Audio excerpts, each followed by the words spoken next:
And with that, we are live. Welcome everybody to Northwest Austin Council. We like to do this thing every Sunday from 6 to 8. There's various ways you can tune in with us. That's the YouTube, the Facebook, the Zoom, whichever you most comfortable with. But listen, if you on that YouTube or that Facebook, make sure you like, make sure you subscribe. That way get notified anytime we go live. When you comment, we can see the comments and we can put them directly into the show so we can interact. This is a community organization, and this show is community organized so that community members can have a voice and a say, and we all can have this conversation like we need to have. This thing is about West Side people talking West Side issues, about West Side things. But today we went to the North Side. Yeah, we went to the North Side for this one. It's a black man. He got a story to tell, so we want him to tell his story. But before we do that, one of the things that happened over the weekend is that I was blessed by West Side Rising, Dr. Orr, the leader of the West Side Rising movement. She gave me the Participating Leader Award because I'm one of the individuals that goes out there and does that work. Right. Boots on the ground, foot to the pavement, 10 toes down, all that. You know what I mean? But what I wanted to do is, on the show, we got another award. You know what I'm saying? And this one right here, this was Steve Robinson, the Exceptional Leadership Award. This for West Side Right. He didn't get a chance to get his plaque, so I'm going to deliver it to him. Yeah, I'm going to deliver it to him right on the show. I appreciate that. I accept this award on your behalf.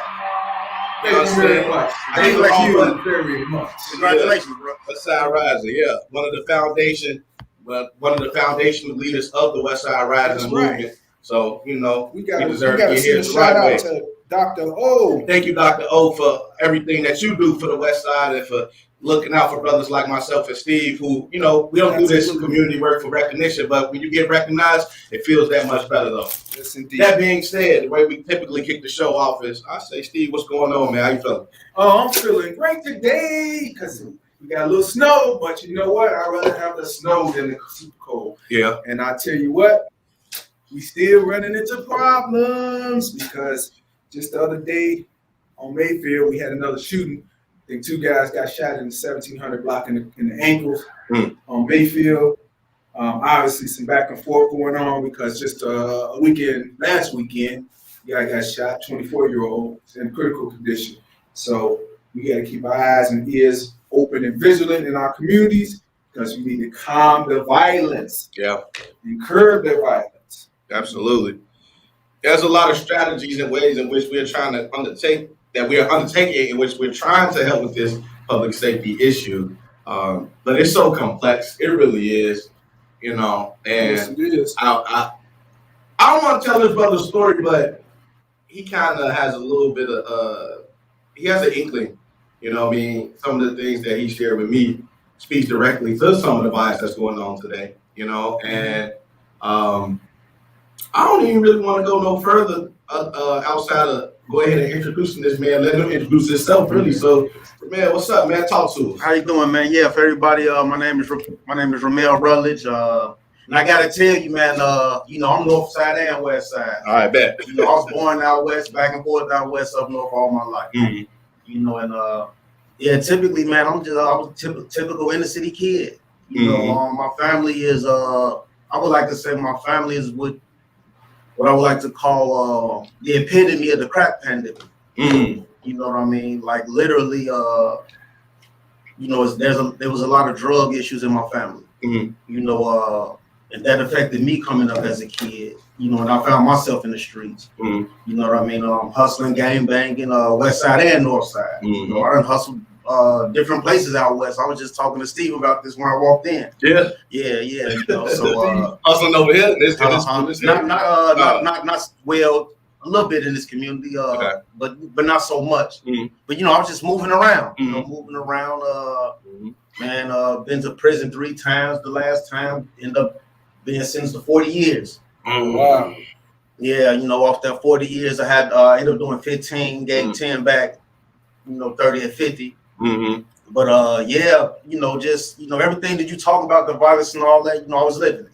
Mm-hmm. You know what I mean? So I know I had a direct impact, on the youth right now. As far as doing that. Mm-hmm. While I was in prison, man, that affected me. I realized, I thought about that. Mm-hmm. you know, and what brought it to my attention was I never forget, man. My daughters came to see me when I was fighting my case. How many daughters you have? And I got 2 living and 1 late. Sorry to hear that. Yeah, that's okay. That's okay. Mm-hmm. But you know, my daughters, they came to see me, and you know, they asked me like, "Dad, you been in there making salat?" You know, I'm a Muslim, practicing Muslim, and I wasn't. Alhamdulillah. Yeah, alhamdulillah. And I wasn't, and man, that hit me. You know, for my daughters to, you know, ask me something like that. You know, so that's when my reflection started. You know, like from that day on, I was in SEG actually when they came to see me. You know, from speaking on the officer. Wow. You know, yeah, you know, I was in a mess, man. I was in the mix, you know. I hear you. But this is why I relate to a lot of them young brothers, though, because I was walking in their shoes. You know, I know exactly how they feel, exactly how they think. You know, but once I made that decision, man, I focused, I dedicated myself to education and what I believed in. Those are 2 things that help with my mental and my emotional, my psychological evolution. You know, and man, I spent my time in prison doing that. You know, I was a teacher's assistant for 6 years. Okay. You know, in between Lawrenceville and Robinson Correctional Center. And again, I was dealing with a lot of young guys. You know, a lot of young guys. You know, so you know, I understand. You know, I understand the mess. I understand where it comes from. I understand the thought. As it relates to the young cats, though, as you teach them, what are they coming in there saying was the reason that they were involved in things like on the street level?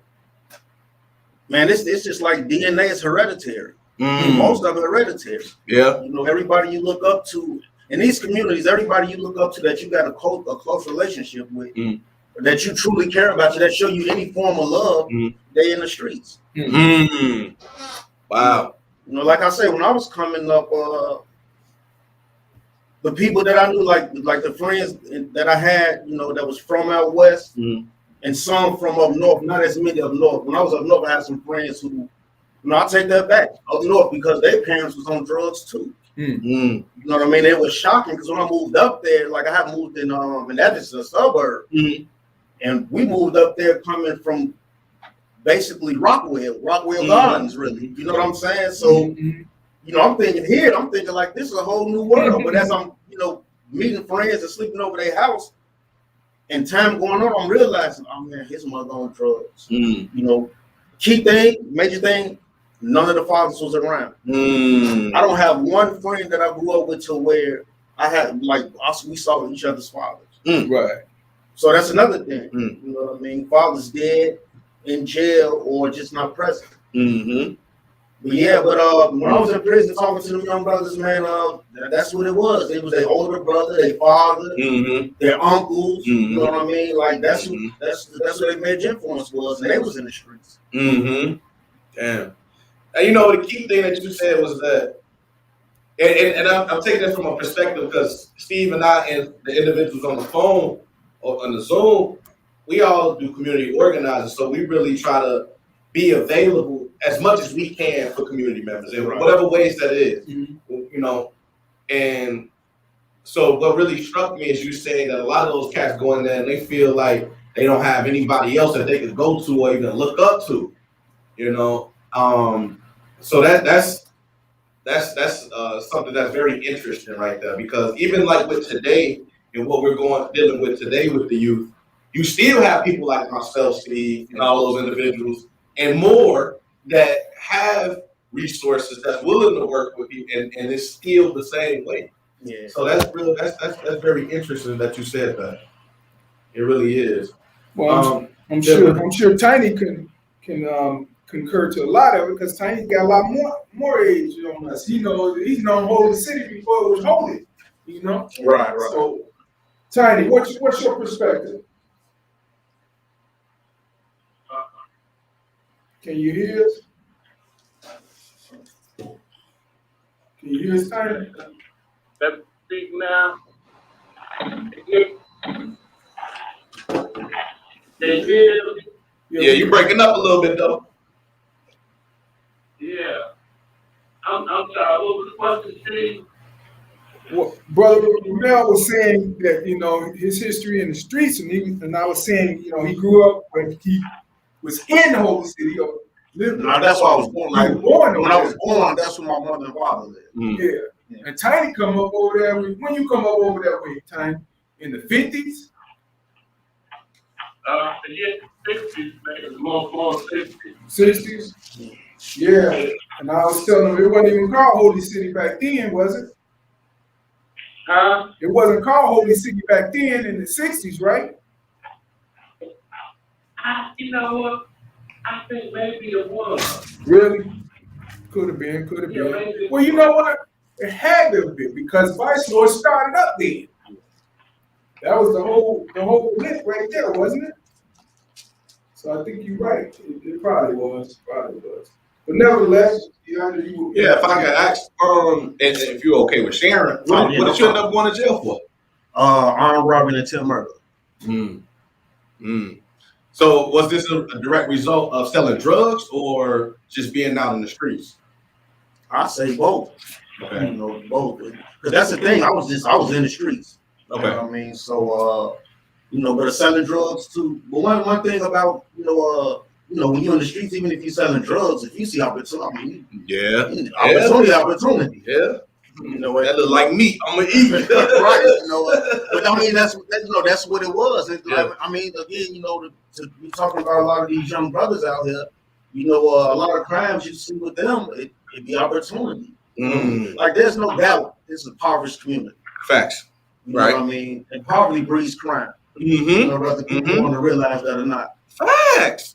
There's a bunch of conversation and there's a bunch of money that continues to get poured into our communities as it relates to public safety and the prevention of and the understanding of. But just like you said, it's the poverty. Yeah. Right? I mean, do you think if we had more of an economic engine, whether that's small businesses or stores that people could walk to and work at, you know what I mean? Or the ability to even, I don't know, go to a bank, get loans, get home. You think that could change the fortunes? Oh, it would. Oh, that red line is serious. Talking about the banks. Red line is serious. Still to this day. It is 2022. And that's like my biggest gripe with today, right? We continue to look at, and we know what the issues are because they've been there. They've been existing for what, 60 years now. Right? West Side looked like it has in 60 years. Yet the people at the top continue to pour money in places where it should be allocated, you know what I mean, in a very different way. Right. You know what I mean? They look at violence prevention and the causation, and it's just like, the answer is clear. Just put things in the community. Yeah, that's it.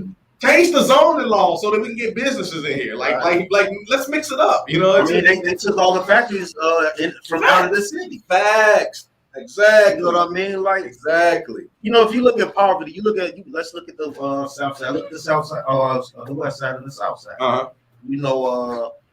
High poverty rate. Poverty is high. You know what I mean? So that means unemployment is high. So people don't have, the average person that's working an honest 9 to 5 don't have transportation, especially starting off. You know what I mean? So they're catching public transport. They're using public transportation. But if all of the factory jobs, the easy to get jobs, the labor jobs, jobs that don't require high education to get, but they got to travel far out to those jobs. But then public transportation in those jobs late night is non-existent. So how they gonna get home? You know what I mean? Yeah. So that leaves like really nowhere to work. Right. And that's why it's so easy to result of crime. Right. Especially you a kid, you seeing it. Right. You know what I mean? You a kid, you seeing it, and you seeing the struggles of your parents. That hurt. That's painful.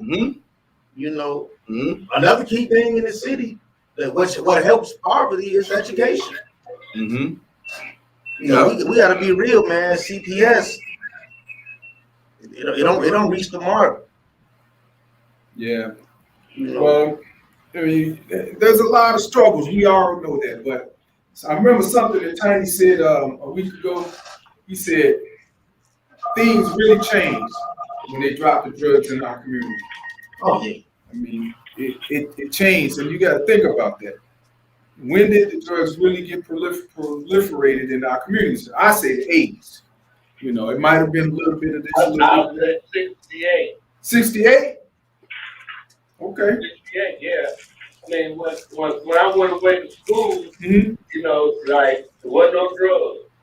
When I came back home in 68, it was drugs everywhere. Wow. You know, that's one thing I'll never forgive white men for putting drugs on. Wow. And like then, as I said before, gangs were misguided youth. The police brought drugs in. They the ones who gave drugs up and created that problem. Mm-hmm. So 68. So, right after. But they just Right after the riots. They took advantage of our nature. Let me ask something. When you guys were like 10, 11 years old, did y'all play cowboys and Indians, cops and robbers? Y'all do that kind of thing? Yeah, I did. Okay, yeah, I did too. And the kids told me, they not even we play cops and drug dealers. But they still play the game. They still play those games. And you get conflict, you know, with the law. And I say, because when I was coming up, I did not worry about poverty. I had fun. And asked the young man, you know, I mean, did you do what you did just for the money, or did you do it for the adrenaline rush? Yeah, No. Oh, yeah, it was most definitely fun. You know, you like the you have a ball while you out there. Yeah, yeah, you do. As dangerous as it is, and he said to keep being adrenaline rush. Mm-hmm. You know, you coming out with a new adventure every morning. Facts.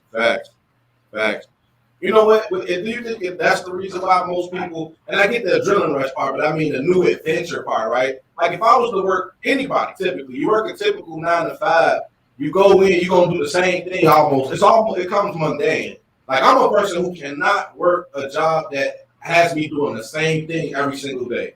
I can't do it. You know what I mean? So like, do you think that's part of the reason why some of these cats get out and sell drugs? Because it's a new thing every day. Not the excitement part of it, not the getting money part of it, but the fact that every day is something different. Yeah, the fun of it. Mm-hmm. Yeah, because I recall like when I was younger and my uncles would come to the house. I guess they'd be at a party or something. Mm-hmm. But it's late night, they done came in and they talking about the excitement of what happened at the party and everything led up to that. Mm-hmm. And I'm hearing it as I'm supposed to be asleep, but I'm here and I'm listening to them. Mm-hmm. And I'm like, man, I can't wait. Mm-hmm. And I want to, you know what I mean? So yeah, that plays a role. There's many facets to, how we get involved in the streets. Mm-hmm. You know, it's not all. Go ahead, bro. Were you trying to say something?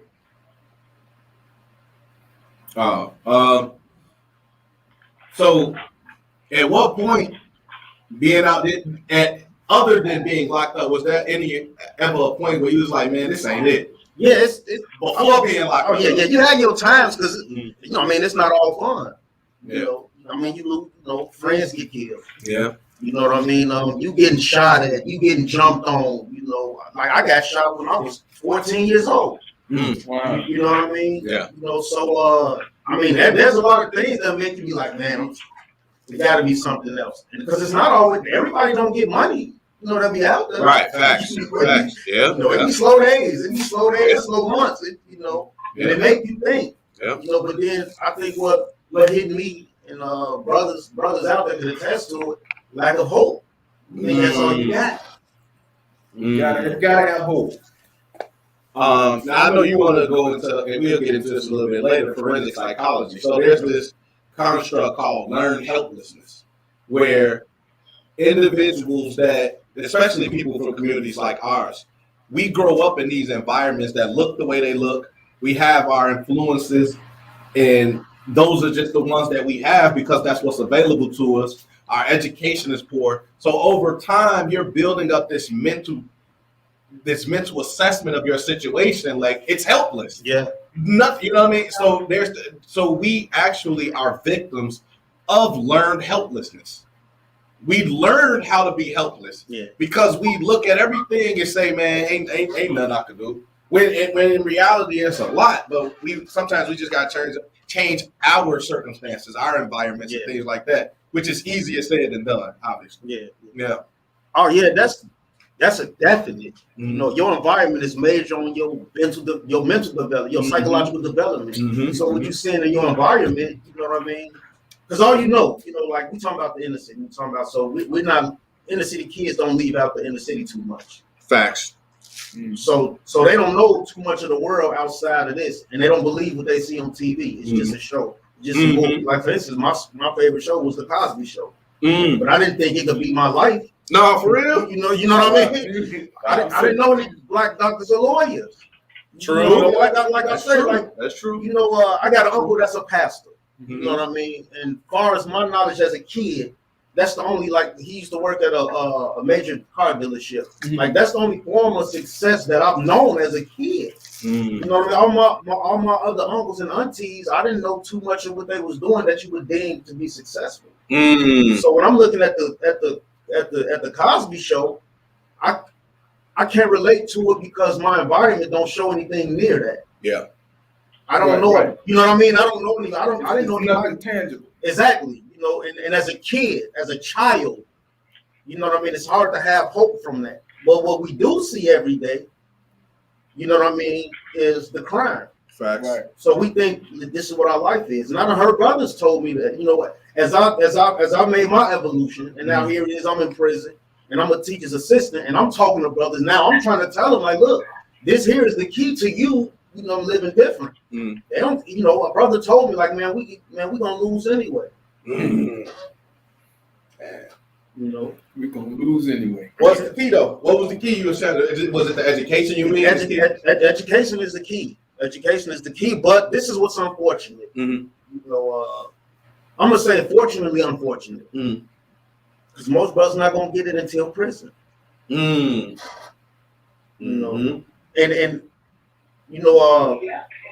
one of my major role models was Malcolm X. And he said that. I remember he said, I was reading his autobiography. He said prison is a black man's university.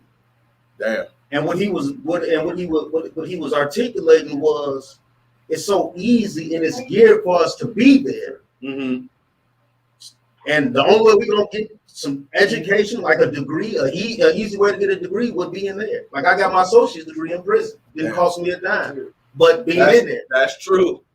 But being out here, that's another concern. Because I was an athlete as a kid. Yeah. But I'm thinking also, because I always wanted to go to college, but I got to get a scholarship. Yeah, facts. My family don't got money. Facts. And my family didn't have knowledge of accumulating ways. And that's where education comes at. Facts. You know what I mean? Yeah. Like you said earlier, there's some finances out here to help. But the people not educated. But we not educated enough. Yep. Man, that's powerful. Another thing about prison, the unfortunate is we have a lot of mental health issues in the community. And Cook County Jail is the largest mental health facility we have in Chicago or probably even Illinois. Probably Illinois. The largest, and again, brothers got to go to prison in order to receive free mental health care. Yeah. And it's inadequate there. Yeah, and it's inadequate, absolutely. And it's inadequate there, right? Absolutely. But this is what I found out. I was writing a paper last semester, and we had to use 2 peer reviews. And I saw one on SES, the effects of socioeconomic status.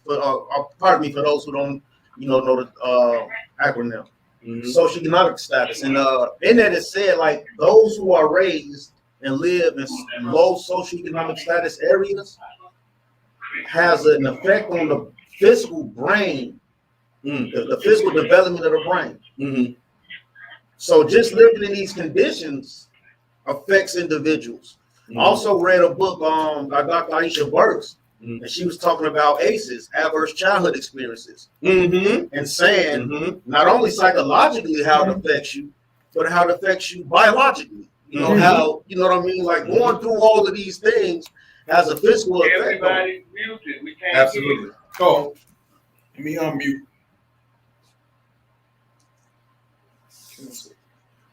No, my bad. So, hey, I want to go ahead and slide over there to that Zoom, y'all.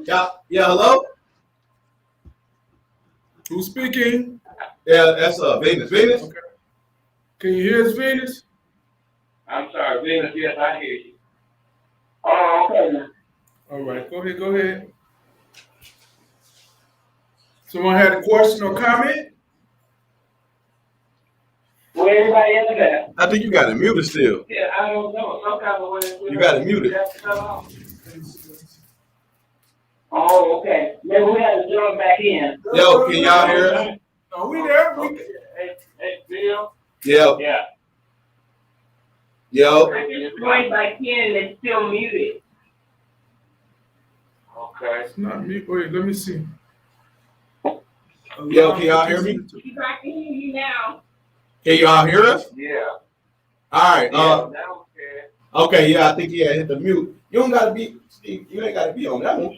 Cause they look. I put the they can see you already on the screen. I got the screen share going. Is it muted? That's they looking at us. Everybody. They can't.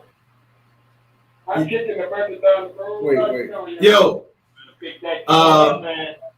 I tell you what. This one do. It's time for us to pick the bucket up now. Trying to tell you. Hey, Reverend. Can y'all hear? No, they should hear it. Yo. Yeah, we can hear you. Okay, right. Okay. Right. So we last left off. We was talking about the brain development. So low socioeconomic status situations leave children with improper brain development, as well as physically, you can feel the effects of growing up in these environments. So that plays a huge role into how these individuals in the community are reacting to their surroundings. And I think that's especially important because I always say the shackles that we have on us right now are cognitive, right? It's all about psychology at this point. We no longer have those same chains of bondage that we had, but we do have them mentally. We have to be able to look at our situation as it exists, but also see that there's more in there. What I like to do is I always, hello? Can y'all hear me?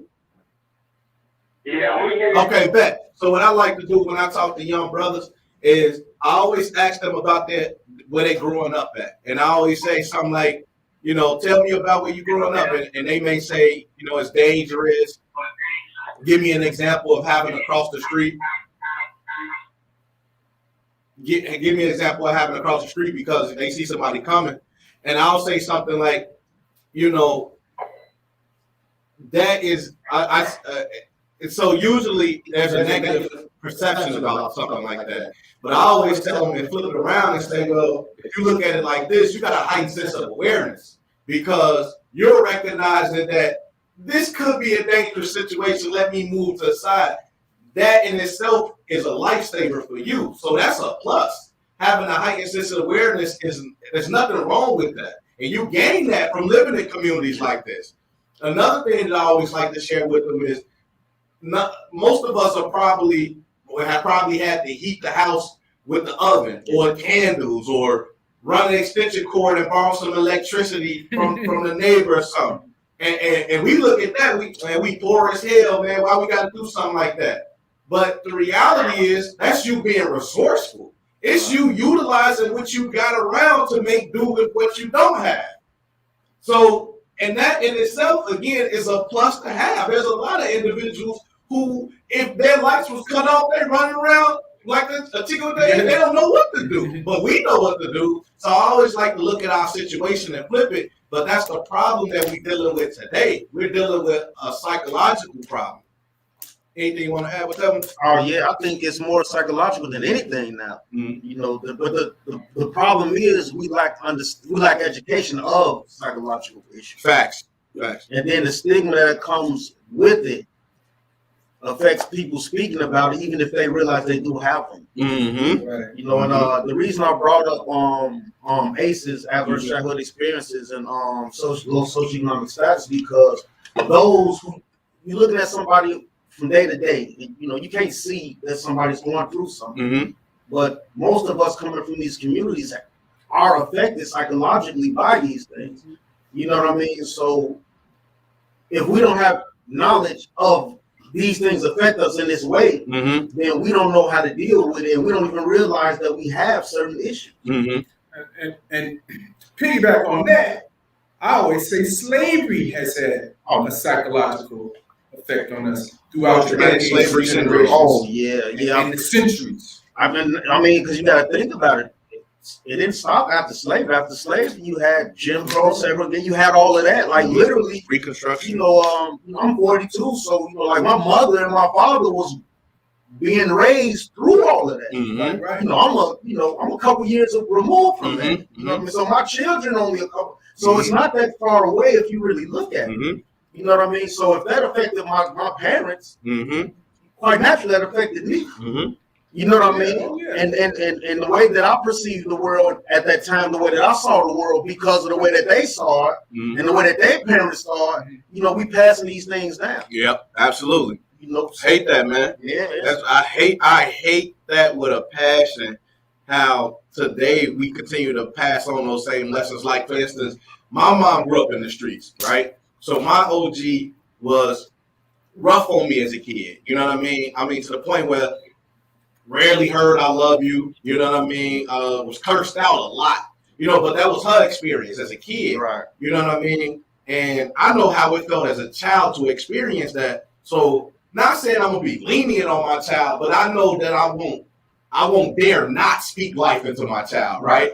Like I won't cuss her out to the point where I'm demeaning her and making her devalue herself or lowering her self-esteem. But I'm gonna make sure she know that, hey, you done did wrong, you feel me? But I didn't get that. You know what I mean? But I witnessed other 35-year-olds doing that to their kids. You stupid, you this, you that. Like, oh, you know how devastating that is to your child?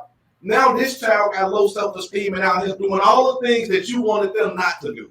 But you're damn near the cause of it though. I mean, and that's what makes it so deep though, because most likely the parents that deal with that, I was one of those to a certain degree. Like I could speak to all levels of this. Mm-hmm. You know what I mean? And I had parents and uncles and aunties who, you know what I mean, so I understand that. Mm-hmm. You know, but not understanding how that affects a child's development. Mm-hmm.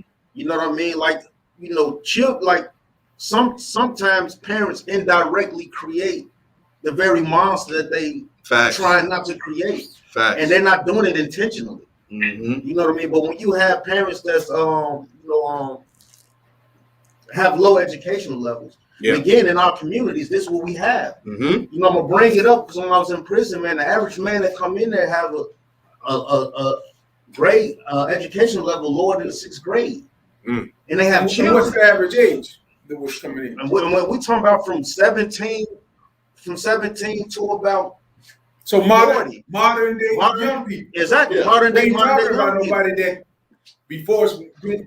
between Jim Crow and slavery. No. Where you were not afforded the right to learn to read and write. You know, it was against the law. Yeah, we for talking black people. we talking about now, and I'm gonna tell you this because this was before, like, okay, you know, in prison, you was able to get school good time. Mm-hmm. They used to have it to where if you got it on your first or your second time coming, you couldn't get it again. So you had guys coming in, this they third, fourth bid. They taking that test to the best of their ability. Mm-hmm. And they don't too much care about going to school because they're not getting school good time, but they still not reaching the standard. Because if you don't have a 6.0, which is sixth grade educational level, you know, you only could get a job that pay you $10 an hour. You can't make, $10 a month. You know what I mean? Wait, hold on. So in prison, you have to have a certain grade level to make a certain dollar amount as a worker? Yeah. Wow. You got to have a 6.0. That really is modern day slavery. Yeah. No, it's modern day slavery. Like you said $10 a month. $10 a month. That's fucking crazy, man. If you don't got a 6.0, you'll work in the kitchen or you'll be a porter, a wing porter. You don't get $6. You won't get $10 a month. Mm-hmm. You gotta have a 6.0 to get the 15 or the 28, depending on what you're doing. Mm-hmm. You know, so yeah. Damn. It's the system. Yeah, It's the system. but we have a lot of undereducated individuals. You know what I mean? So they're doing things. They're not doing. I don't believe most are talking to their children and saying certain things to their children to intentionally hinder their development. Mm-hmm.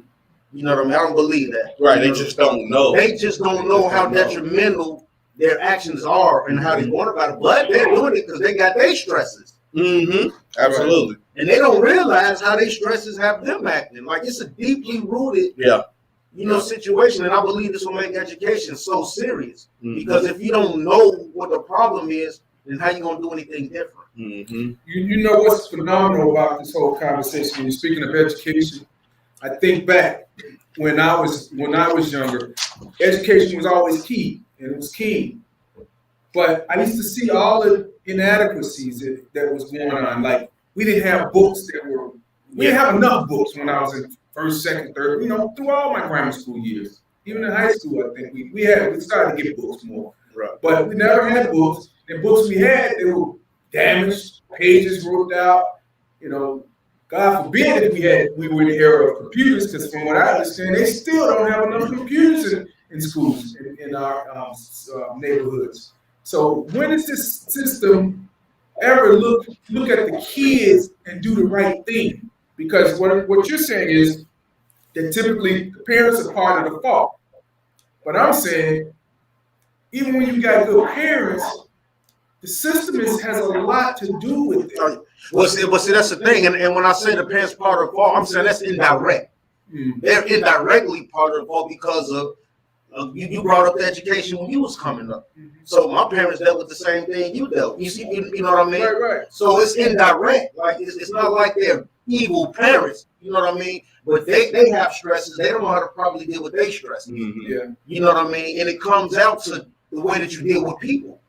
Because the way they talk to their children, they talk to their friends similar the same way. Facts. This is the way this common talk. Oh, yeah. Right. You know what I mean? It's not just like I'm talking to my child like this. Mm-hmm. Like right now, like the people, right? They talk the way they talk to their children, they talk to their friends. Facts. And the children talk back. Like it's so. Right. So no delineation. Right. So when I say it's the parents, I'm saying this indirectly. Like the problem is indirect because of the lack of education. Mm-hmm. Right. You know what I mean? That's what I brought up. When I was in there, most of these young men coming in, they're undereducated and they have children. Mm-hmm. A lot of them have children. Mm-hmm. So if they're undereducated, they don't know how to properly talk to a human being, to an adult. How could they care for a child? How can they talk to the child properly? Yeah. It's not on purpose. You know what I mean? This what life is in our community. It's the cycle. It's the cycle. You say the average person coming in has less than a sixth grade. Yeah.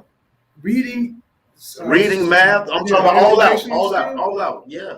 But I mean, it's understandable, because the way CPS works now is that even if some of these kids fall behind, they push them ahead. You test, you age out. You got to move ahead, and that's the problem. Yeah.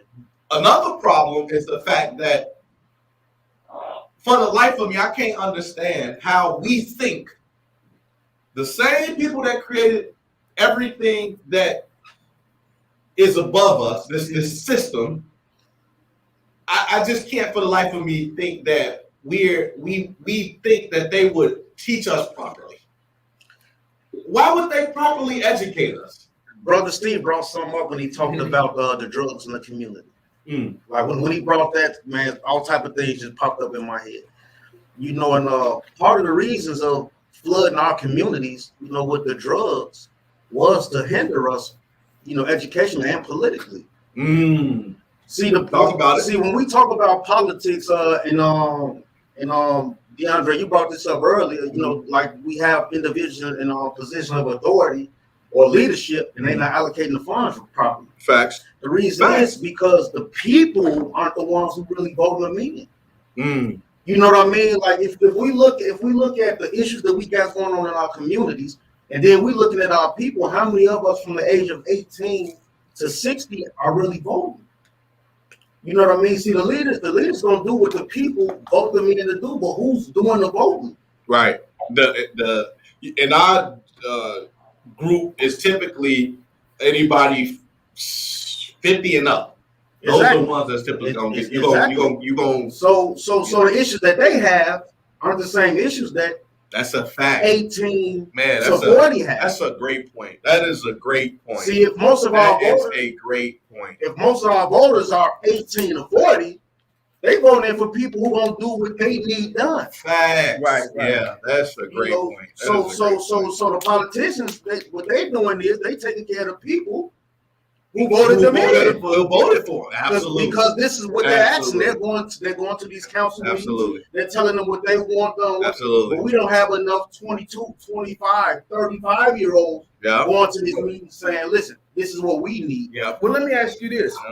What is it going to take to get that group? Because when I reflect back, when I turned 18, it was a big deal to get your voter's registration card. It was a big deal to help get Harold Washington elected as mayor. It was a big deal to go to that voting booth.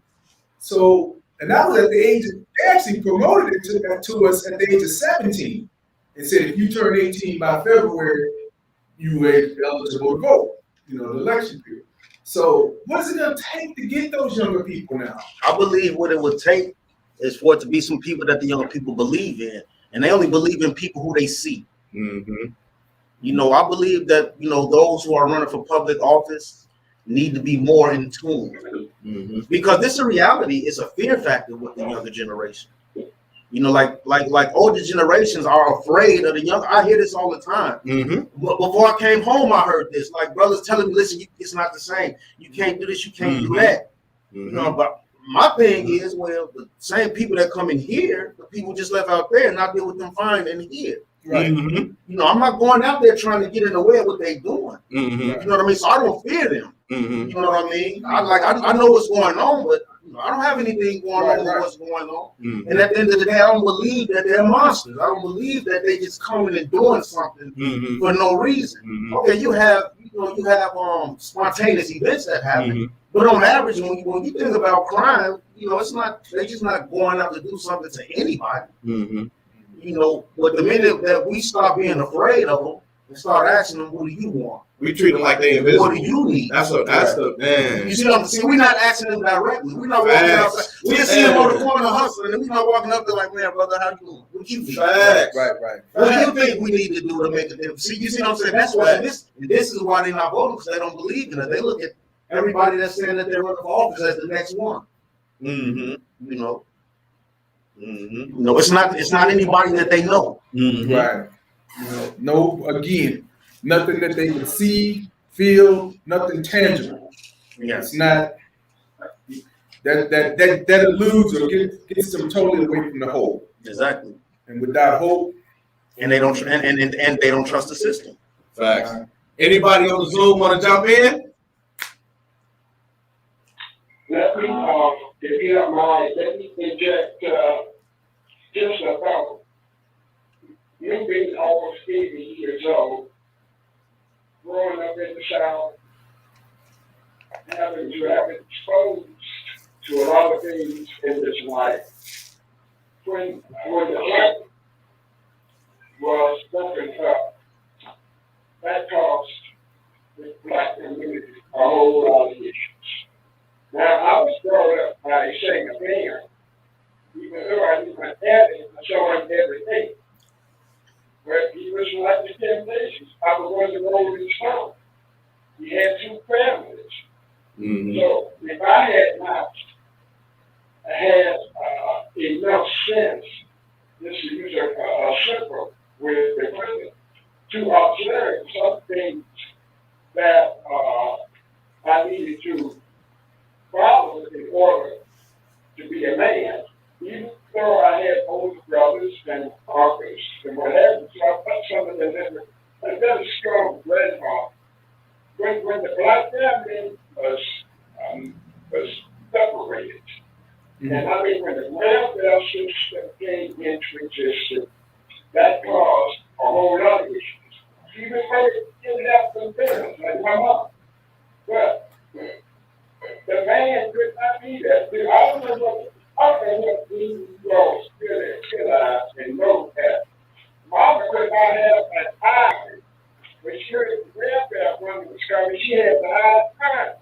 Oh yeah, you better not have no man a pair of men's shoes. They better not see a pair of men's shoes in that house, or you was gonna lose that welfare. You know where I'm coming from, right? I know. Oh yeah. oh yeah. Yeah. So that caused a lot of issues institutions in our community. Now, my second point is this: the lack of education.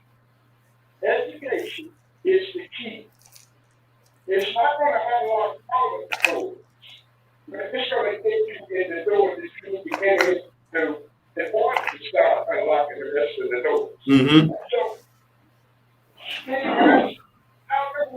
how do we reach that? Because we have a lot of things going on in our community. How do we reach? So what are we going to do now? We're going to start entering the minds of the young ones. Teenagers, some of them you can reach. And you got babies having babies. So how is a baby going to teach a baby except what the baby knows? If the baby eats potato chips every day, then now the baby going to eat into baby chips. Mm-hmm. So it's a lack of education. I hate to use the term really. I don't like to use that. The thing that's going on, we're going to have to find some way of educating our people. And just to make up a point that required, remember the other day when you asked a question about community, community? Well, why is it that we have to be right down the street, just have McDonald's, put the window down and throw the darn bag out of the window? Right.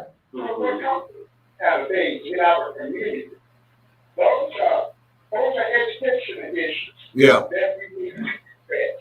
Yeah. And then I want to say this, being in the ministry, what's happening with the strongest institution in our community is the church. The church is the strongest institution in our community today. 90% of the parishioners are females. So why can't Brother Bell? I'm looking at it from a religious point of view. Religion on the side is here with the association. And the church has a great part to continue to do that. Why not tell them on Sunday morning, I don't have to tell you how to die. You want to die anyway. All right, you can't have a jail and all of that. I need to tell you how to treat Steve. I need to tell Steve how to treat you. So once we are able to educate our people, then I believe this is my own personal belief. I believe we can make a great step. Yeah. I think a lot of that history, a lot of that education will also involve history, because the further we get away from all of the things that have happened to us, the further we get away from understanding how we can truly move us where we need to be moved. Because a lot of people don't know about the separation of the family due to the welfare system. They don't know that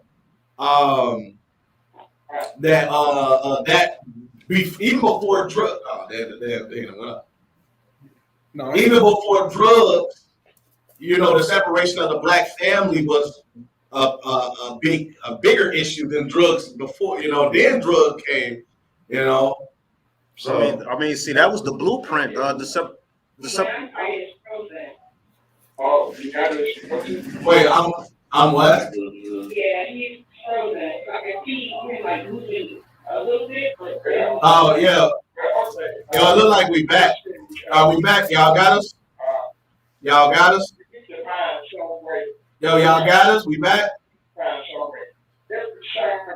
Every sermon I preach, I try to include something about Black history. Something about Black history, because I don't have to tell you how to act. I don't tell you how that you go in heaven or hell. I used to tell you how to live, how to get some of that path that grandma just took. So they would tell you, slap you in the hands, I'll be taking that path, and I ain't there. Now we back. Hey, Red, we back. Y'all can hear us? Can y'all hear us? We have.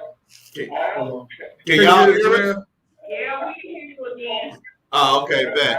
I'm being quiet now, because it's hard for a Baptist preacher to shut it down once he starts talking. Thanks, Red. Appreciate your comments.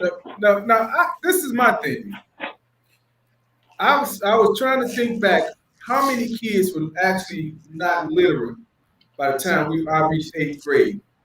And I'm thinking, out of a class of 35 kids, and probably, I don't know, 200 that graduated, I can't say that any of them were illiterate. They were at least up to 8th grade standard. Now, were some a little under it? Maybe. But they knew how to read and write. So I'm trying to figure out, how is this almost 40-some years later, we have this vast amount of young people that don't know how to read or write.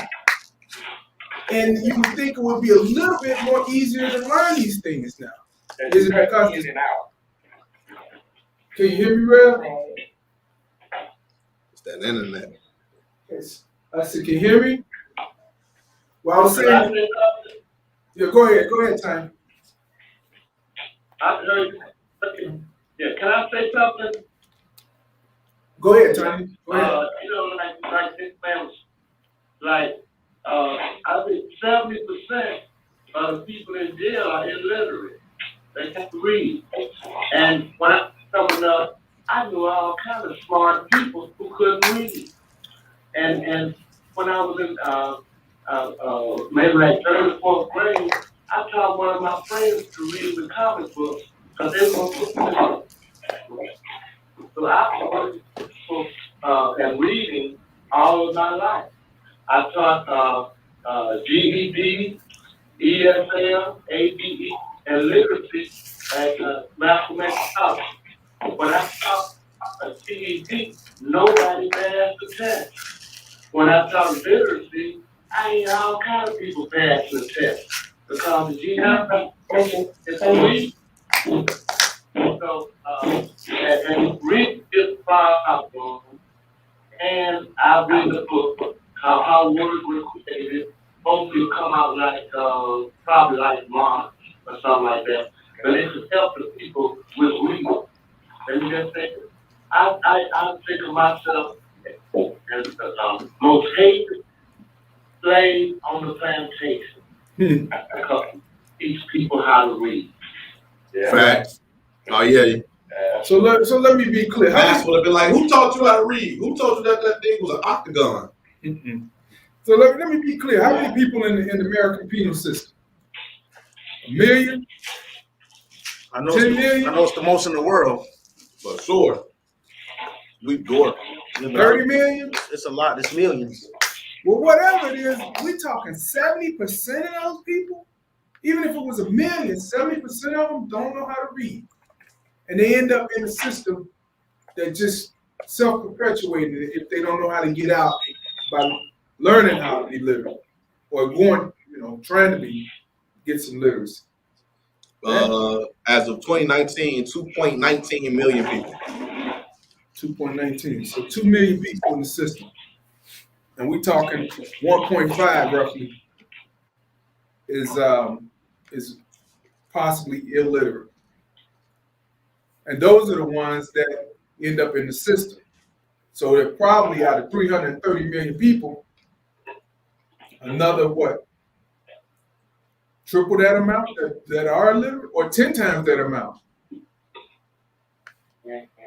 That's just unbelievable. When we've been talking about literacy since the beginning of, or at least the middle of the last century, since the 50s.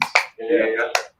How is it 70-something years later we still can't teach, see Jane run, see Jim jump, or whatever,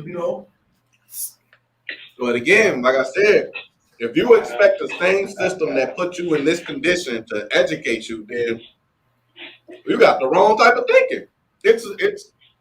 I always said this: school is not for kids to go and learn anything. It's for reinforcement. You learn at home. The school is reinforcing what you're learning at home. Now that you are right. So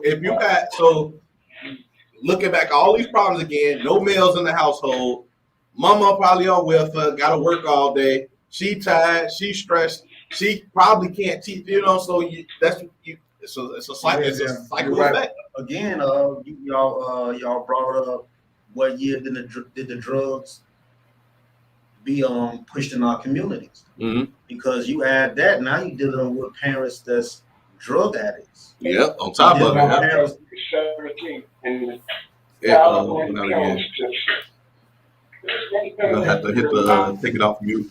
you know, so you know, and while he was sit there, he took the initiative, keep it out there, all down. Somebody got a hand up. Wall Street. They call it Wall Street. Got a hand up. And he said he never will file a statement. I mean, that's not what he's saying, but that's funny. Go ahead. Can you hear me? And it's Hey, Rev. 1 second, Rev. We got somebody got a comment. Go ahead. Audience, it says celebrate. iPhone, you have a comment? You got your hand up? Go ahead and unmute yourself. What now? I can't hear what you're saying because you go. Okay. I don't know how to bring them in if they don't. They gotta hear us. Anybody who's not talking, can you please mute yourself? Yes, could you please mute? But the person that says that his name is Celebrate, iPhone, can you please unmute yourself so you can speak? Okay. You know what? Okay, there you were unmuted for a minute. Go ahead. We didn't hear you.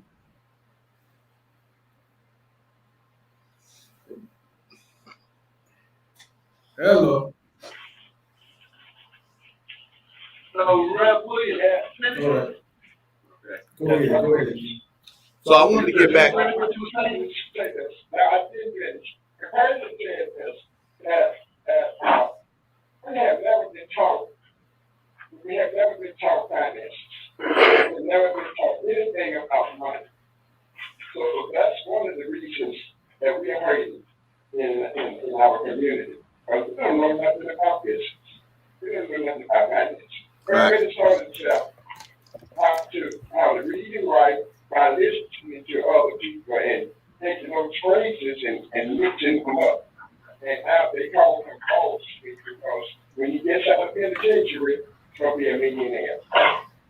You know, one of the reasons why I became a business psychologist is because obviously I always loved business. I always wanted to be a businessman. Growing up, I was able to see Black business owners, small business owners, you know, dry cleaners, hardware store, corner store. So that always enticed me. I wanted to get into business. It wasn't until I got to college and found out about psychology where I was like, no, this right here, this way is that. And when I was able to learn that you can marry the two into this what's called IO psychology or business psychology, and as I became more, how would I say, as I started to become more involved in the community, I looked at it like, you know what?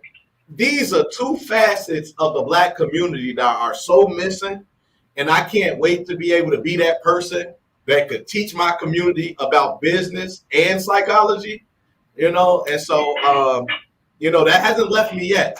I'm still very excited and willing to teach because I just, man, those two things are hindering us so much. The lack of understanding business and the psychology is killing us. Yes. But I want to move over back to Brother Remel. So when you were locked up, you ended up getting your associate, and then you came out and you working on your bachelor now. Yeah. Now let's get into that. Okay, yeah, I'm at the Chicago School of Professional Psychology to get a bachelor's. Yeah, to get a bachelor's degree in psychology, and Right. then the goal is to get a master's degree in forensic psychology. Mm-hmm. You know, I told at first I wanted counseling psychology. You know, I want to deal with my people. Mm-hmm. You know what I mean? I want to be able to talk to my people, and just pretty much what I was doing while I was in there. Mm-hmm. You know what I mean? Just with more knowledge of, you know, the mind and so forth. Mhm. But I switched I switched my mind. I switched to go to forensic psychology because when I learned more about it, it's a wider range. You could do with a master's of forensic psychology. You could do more. You know, because my thing is I like dealing with people with addiction. You know, I'm a certified social addiction professional. You know, but these are the things that plague my community. So with a master's in forensic psychology, you know, I could drug counsel. You know what I mean? I could counsel, you know, brothers that's in prison, coming out of prison, or maybe on their way to prison. You know, but I also could be a consultant to those who are making these legislations. Facts. Yeah. Because what they don't realize is there's a lot of legislation and there's a lot of policy that they have that hinders individuals psychologically. They think they're helping, you know, but they're hindering. And I'm gonna give you an example. I'm on parole, and the one parole stipulation I have is anger management. And I got out. I got in school and I got a job. A month of me being out, a month and a half, I had a job and I was in school. I started getting my own bachelor's. They were putting so much pressure on me to go to anger management. And my question was, wait a minute. I got a job and I'm going to school. I understand I need to get the anger management done, but can I, you know, because I got to pay for the anger management too. It cost me like $360. Right. If I don't got a job, I'm gonna pay for that. Right. That's crazy. But now that I got a job, like, you know, you putting extra pressure on me to take. I'm being a productive member of society right now. I mean, I thought that was the point. You know what I mean? But they do these things because I was fortunate, you know, to get a job and be in school. Most brothers don't get out and get jobs or get in school. So you telling them to take care of these stipulations that cost them money, yet they can't afford to take care of the stipulation. And can't get a job because they don't have the schooling. So let's if they can't afford to pay for it, thereby meaning they don't do it, does that mean they get locked back up? They can violate them. That's a violation. That's crazy. They could say you didn't. They could say you not. See, the pro laws could sit there. Could say you're not abiding by your stipulations, and they could cross that out as a violation. But what I'm saying is, let's take that away though, because we talking about individuals who used to having a criminal way of thinking. The minute you put that pressure on them, what do you think they're gonna do? Go back. Man, I gotta go get this money, man. My parole officer tripping and this and that. You see, it's the pressure that make it easy to go back to doing what got you there in the first place. You know, so it's a cycle. Go ahead. Oh, wow. So I got a comment off the Facebook, and I want to make sure that I brought it. My boy say, and it's into one of the comments earlier where I was talking about school is to reinforce what you learn at home. He said it's the other way around. He believes that home is to reinforce what you were given in school. The reason why I was saying that school enforces what you learn at home is because the first teacher is the person at home. You know what I'm saying? And my thing is now, I'm not saying that a parent can teach you social studies if they don't know social studies, right? But what I'm saying is, as a parent, if your child is in social studies and comes to you and says, I don't understand this, then you got to teach that child. Because then when they go back to school, then they'll say that you get the answer, my parent helped me, and if they need further help, now the teacher helps. You know what I'm saying? So that's why I say and then for me, there's a different type of closeness and bond that you get from a parent that teaches a child. Children never forget that their parent taught them something and tried. At minimum, you try. Like you ain't know social studies, but you try. And that's the thing, because if a kid goes to school every day and be like, well, my parent didn't even try, you know, so they probably gonna be, man, I don't even see that. You know? And that's part of the hope factor too. Facts. But see, I like when Brother Steve brought up the drug thing, because in our communities, you got to realize, you know, about time the 80s hit, that's why you said the 80s. Man, a lot of parents in our community were drug addicts. So what do you think they're giving? What do you think they're teaching the child? Right. They're strung out on the drugs. Their main objective is to get the drug. You know what? I'm gonna go. Let me piggyback off of what DeAndre said. He's absolutely right. The first teacher is the parent. And I go back. I always tell my wife. I say, you know what? I got a master's degree. I got a bachelor's, an associate's, high school, grammar school, but I never got my kindergarten diploma. I want my kindergarten diploma. But the reason I say that because I didn't start school till I was 7 years old. I went to Sumner Elementary School on Fifth Avenue in this trip. And by the time I started first grade, I was 7 in 1972 in the winter because I didn't start until after Christmas. Right. And when I got into the classroom, the teacher says, now today we're going to learn to write our alphabet. And I'm like, they just started on our names. It was our names. It was our names. And I'm like, I just started this. And y'all know how to write your names? I'm like, my mom gave me workbooks. And we were doing puzzles, and she gave me workbooks for the last 2-3 years, you know, while I never attended school. So that being given to me, I was already advanced. It was advanced. Yeah. Studies show homeschooling is far better than any education a child can receive. Homeschooling. Studies show it. Period. So again, the parent is the first teacher. You know, and it's only up to your availability if you can teach your children that way. But if you can, regardless, you should. You know, whatever time that you can afford to give your child to some type of development, some type of education. Hell, they could be sitting around teaching them Black history because they ain't gonna get it in school now. That's not getting in school. Not now. But something, you know what I'm saying? Right. No, man. You can imagine me at 7 years old and the teacher, a Black teacher, she says, today we're gonna learn to write our names. I'm looking around like, wait a minute, y'all don't know how to write your names? I know she's made this assessment. I know she's went around the class and said who can do it, who can't. But now, most of the kids didn't know how to write their names. Did they know their alphabet? I'm sure they had that much, you know, but it just didn't sit well with me. And I'm a 7-year-old looking at this. Right. So you're absolutely right. You gotta bring it from home. Yeah. But let's talk about this African American history part. Because me and DeAndre, we have this discussion all the time because I always tell them about when I was in grammar school, first through whatever, it was always a big focus on Black history. I mean, it wasn't just Black. We didn't even have Black History Month back then. We had a week. That's all we had back in the 70s. But we did have pictures of all the great Black heroes or scientists or professors or whatever they may have been, civil rights leaders. They were always around the room. You could ask the teacher. She would give you information about them. When we did have our Black History Week, it was like we really dove in. But we've always had that in our classrooms. Then when I got to high school, we had African American studies. That was like a key class that many people took, and everybody wanted to take it. So when I'm hearing later years, this is nothing that's going on, I'm like, what happened? How do we lose all of this?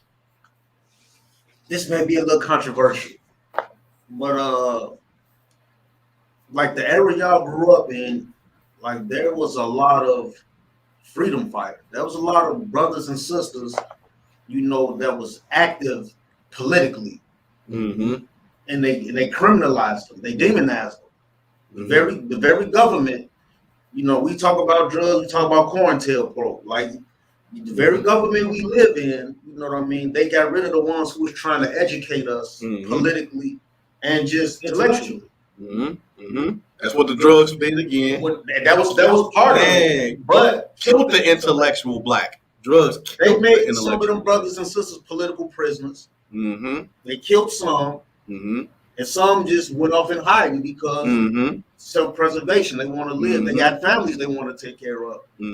So that killed that away. You know what I mean? That took that away. So now we're looking at from y'all, the difference between y'all generation and then my generation and us going to school, we don't have that. So even though by the time I'm in school, we got Black History Month, it's watered down. Mm-hmm. You know what I mean? Like I Frederick Douglass. You're right. We weren't talking about the Fred Hamptons. We weren't talking On about me. the George Jackson. On me. You know what I mean? We weren't talking Facts. about the Russell the Russell Maroon Schultz. It's a lot of brothers and sisters. The Angela Davis, Shakur. There's a lot of brothers and sisters that we should talk about during Black History Month. They're not talking about that in school. I love Dr. Francis Cress Wilson. Man, it's just so many. Sister Starzad Ali. It's just so many, but we wasn't getting that in school. We talking about Martin Luther King, and he should be talked about. Absolutely. That's what that like he was the face of it. You know what Absolutely. I mean? And the only reason they really talked about him because it's, they used to like using the phrase "turn of the cheek." Facts. They want us to. That's what I was telling I told him. I'm saying he's great, but the fact that he was a pacifist. They want that to be the exciting example for the Black man. Be a pacifist. I won't even say he was a pacifist. When I got to he wasn't a pacifist, but that's the narrative they tried to put on him. That's why he elevated so much. Be like him. Yeah. Don't do anything. They took his word when they teaching us. They took his words and twisted it. You know, so we would take it as he was a pacifist and just look the other way, and then it get greater later. Right. You know, they didn't tell us about, when you had people boycotting Coca-Cola. You know what I mean? There was a lot of things going on. Again, they weren't telling us this. My generation while we were going to school. Martin Luther King died because he started talking about withholding your economic dollar. Oh, that's why he died. And they don't tell us that. Exactly. When they talk about Dr. Martin Luther King, they talking about the march and the nonviolence. They don't bring that up. He was talking about the Black economic dollar. That's when he got killed. As soon as he started talking about the economic, because they recognize, and that's why I always say, today we ain't got the same kind of heart. Them people that boycotted, hey man, we not riding nothing. We gonna walk, we gonna run, we gonna hop, we gonna skip, we gonna jump, we gonna carpool, we gonna do whatever it takes. We ain't spending $1 with you. So what we got no choice. We're gonna have to change the way these work. And today you can't get a brother not to spend $1, man, for his life, man. But the reason why is because we never knew that existed. Yeah. Again, I didn't know that existed until I was adult in prison. That's when I learned he did that. When I was going to school and they talk about Black History, they didn't tell us Dr. Martin Luther King did that. They didn't teach us about Black Wall Street. Those are things they want to talk about. And I'm speaking for my generation. When I was coming up, grammar school, middle school, grade school. You know what I mean? Yeah, so thinking back, we were made abreast. Y'all were more closer to it. Y'all was socially conscious, like y'all was living directly. That's like a fact too, right? I'm gonna tell you another reason why I think they did all that, because you got to think about it. Dr. King died in '68. That's when the riots started. So it was a way to say, you know what, we got to bring this country back to center because we don't know what they're gonna do next. Now, the riot started in '66. Yeah, but we talking about the key. Go ahead, talk about that, Tiny. Which riots? Right.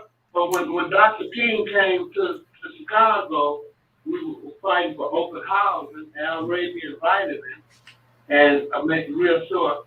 Dr. King had a rally at Soldier Field where he brought in all of the gangbangers and young people.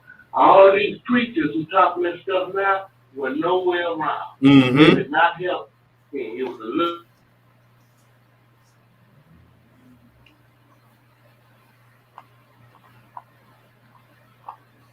Yo, Tiny, you there? Tiny, we can't hear you, Tiny.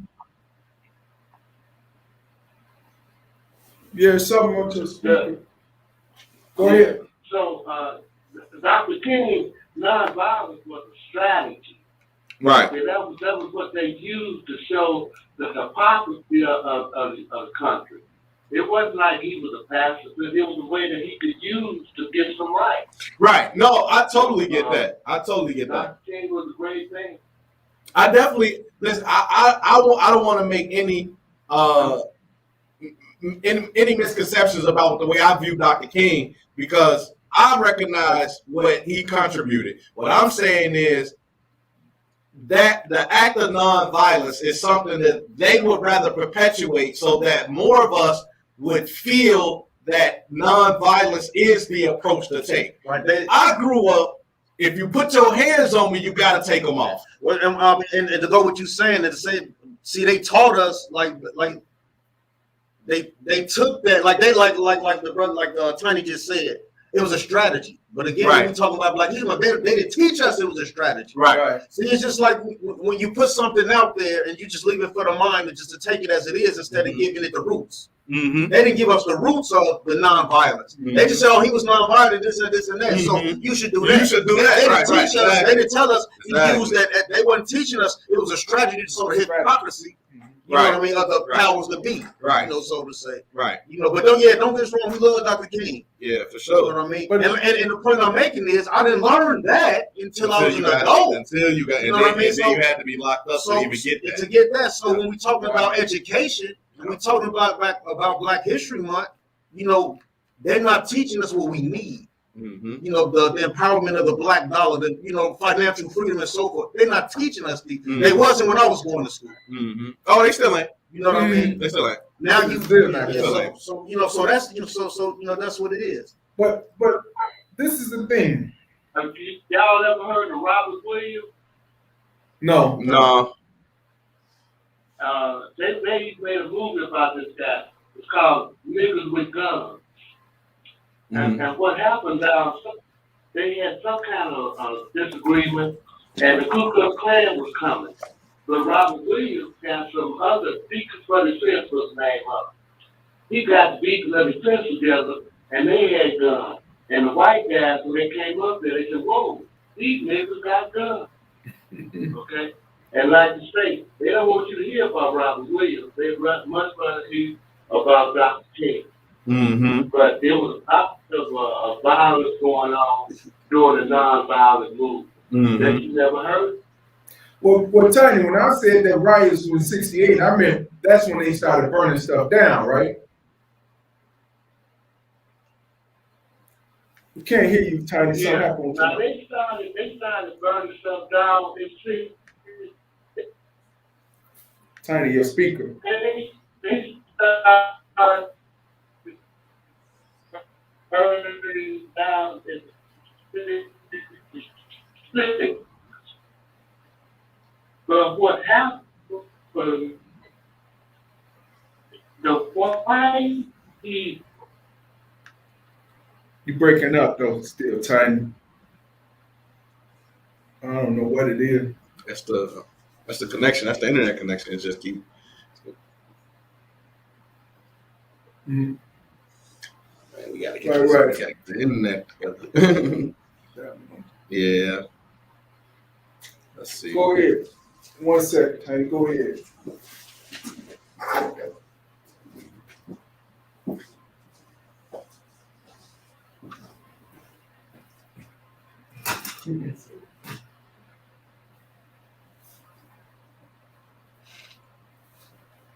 Can't hear you. Go ahead. The kids turned it on, the police turned it on, and they started rioting.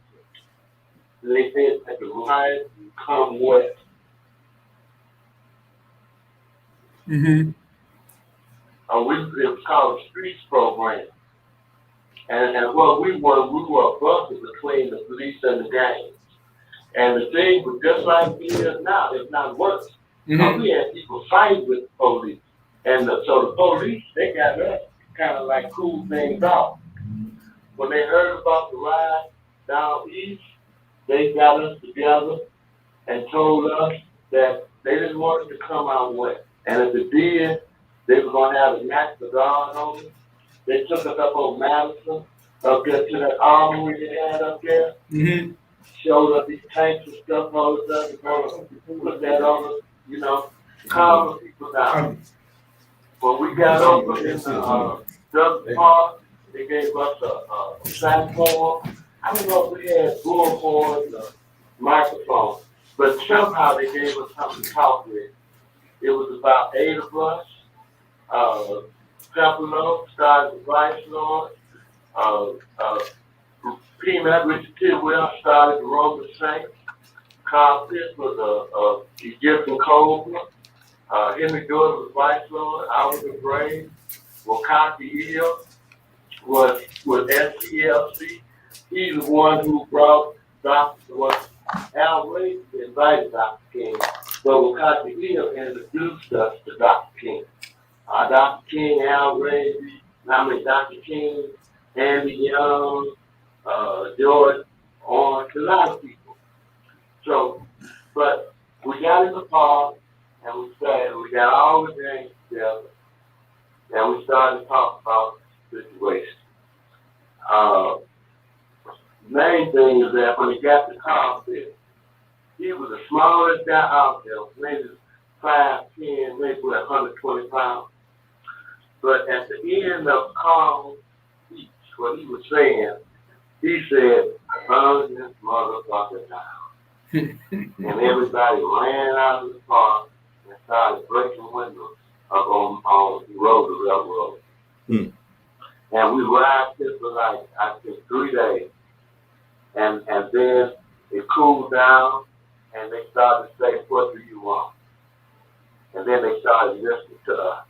Now they did the right thing with open house and stuff, but they didn't do it because of Dr. King Market. They did it because we rioted. Yep. Hey, anybody else on the Zoom want to chime in? Any questions or anything like that? And I see you moving, I don't hear anything. Oh, hit Then two, you talked about the ministers that did not want to go back. Yeah. I was in the NAACP at that time. We called those people house niggas because it was like my stuff is doing something unique. Why are you going to interrupt the house they're doing for you? That was the reason. One reason was, and I'm sure some of you are aware of this, was so against them, he changed the address of the church. So it could not be King Drive. He put the address around the side of the building. So his address would not be King Drive. Church is on King Drive. So that was a fun thing. James Farrell, who was Dr. King's strategist, came from Greenwood, Mississippi, and when he got here, he tried to get an organization started here, but we couldn't get enough co-hosts, so to speak. So James started pastoring out south, and of course, a lot of you all know he was incarcerated before he passed, but that was the reason why. Dr. King didn't have any love in the city except from the grassroots. The grassroots was the only post that really, besides Dr. Clay Evans, to come and share, in this church. But it was just like our tongue, so to speak. And that's some of the reason why. That would be simple. At that time, I was caught between the rock and the hard place because I was what Malcolm X used to say, and not have a revolution without bloodshed. And Dr. King took on David's position because of his position with the British when they occupied India. He did it all unbalanced. So that's why Dr. King took on that particular philosophy. And you know, Gandhi didn't like black people. No, he did not. Yeah. So. He was black himself, wasn't No, he was Indian. He looked black. Anybody else on the anybody else on the Zoom want to chime in?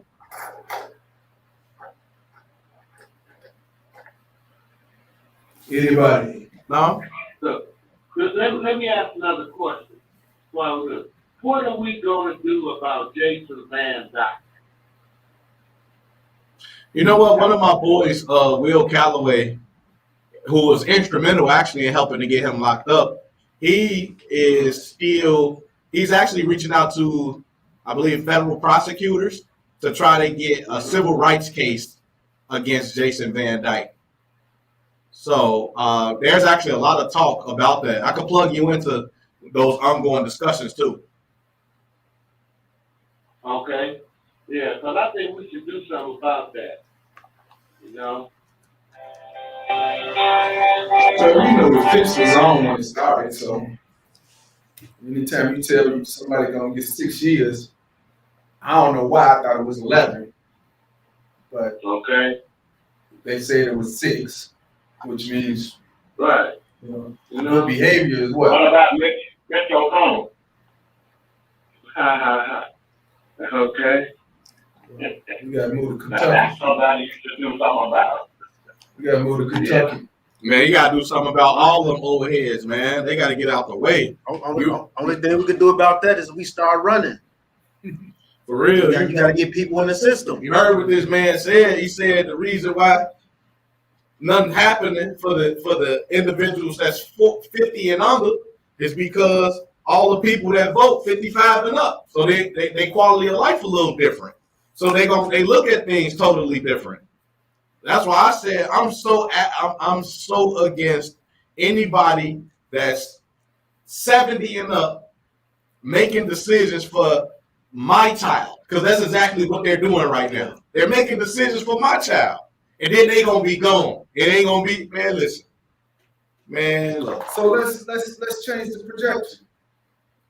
What does it look like legislation-wise for those that are 20 and to 50, or 20 to 45, or whatever? What should legislation look like for that demographic? Man, I personally, legislation should just look like dismantling all the same systems that are in place. For instance, black people in America spend 2.4, and it's probably going up to maybe $2.6 trillion a year. In a black-owned bank, we are only responsible for $2.2 billion, right? So, or some, I think those numbers may be just slightly off, but still, right? Ballpark, let's say. The 2.6 is true. Consumer spending index. We spend about $2.6 trillion a year. We only have in black banks $2.2 billion. So one of the things that I would do is I would figure out how to make these banks more accountable to black people. You know what I'm saying? Put more money into the black community.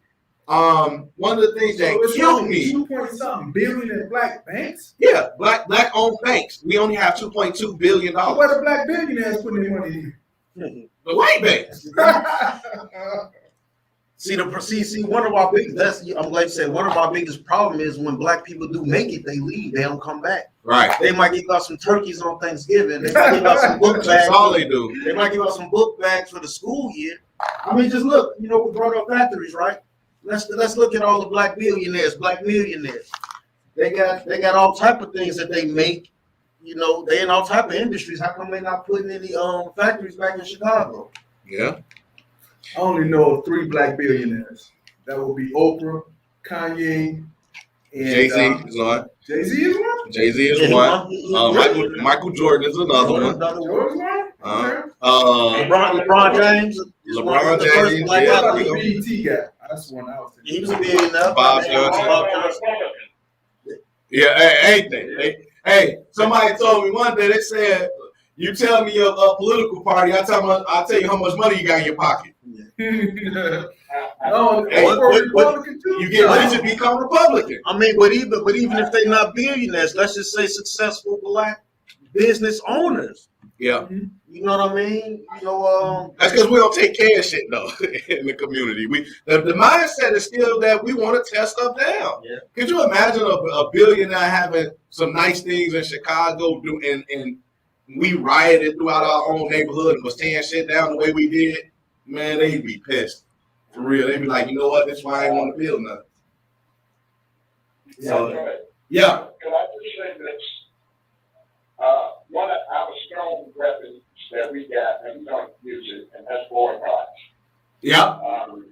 Absolutely. A second strong weapon that we have, even to those blacks who feel that it's not important to give back to the community, the ladder rising. And I learned that from Dan Renikowski. I was lobbying for him, the Dan Renikowski's office, last year I voted for a visa. First thing he asked me was to support my campaign. No, sir, I did not. If you burn the check, the thing. No, sir, I did not. He had a table about 10 feet long right by this office door. He went there and picked up a stack of letters. Said, this is how I'm going to vote. Opened the door and said, good day, gentlemen. There was 3 of us in this office. So I said this, and we started writing letters. And protesting about boycott. We spent billions. We are the spenders in America. We're the biggest consumers. Biggest consumers. And we create jobs for other people. Absolutely. The music industry. Yeah. That's the industry. Entertainment business. So create the jobs for business. So let's stop thinking about boycott because that's real work. I'm with all the boycott smoke. I'm with all the boycott smoke. I've been on that type of time. It's just, what we gonna do, how we gonna do it. But you know what? That smoke for when real. you boycott, you always got that one that just want to go against the grain and say, well, why y'all doing this? This is a good person. Yeah. I'm gonna cross anyway. You got to be able to change that person's mind and pull them away and divert them when they're trying to cross that line. Not me. I don't want no way. might Hey, gotta- let's go ahead and go over there then. You might gotta leave them behind. Go ahead and go. Harriet Tubman shot some of them slaves. Go ahead and go over there if you want But to. that's the problem. You're gonna get a lot of them. Like let's just look, for instance, all of these liquor stores and these 7-Eleven places or whatever in the community that treat all women wrong and all that. Facts. What do? We go right back in there. Facts. And can't nobody, people trying to stop, hey, bro, I'm going there. I'll give you a couple more dollars if you go somewhere else. They still want to go in there. They want to stand in front. They want to help them in. It's like, what we doing? Lack of education. Well, one of the things, right, and I was telling you, and I got this from where I'm at right now in my studies, change agents. Problem is you need credible change agents. It's difficult for me as a person who's well educated at this point. Like I'm far removed from when I was playing around in the streets. Like, you know what I mean? I can't go to no street cats and be like, all right, brothers, we boycott. I'm not credible in their world. Right. But if I go find somebody who is and be like, all right, we not doing it, they not gonna do it. Right. So that's how we gotta do it. You gotta reach out to the right individuals that's credible in their lanes.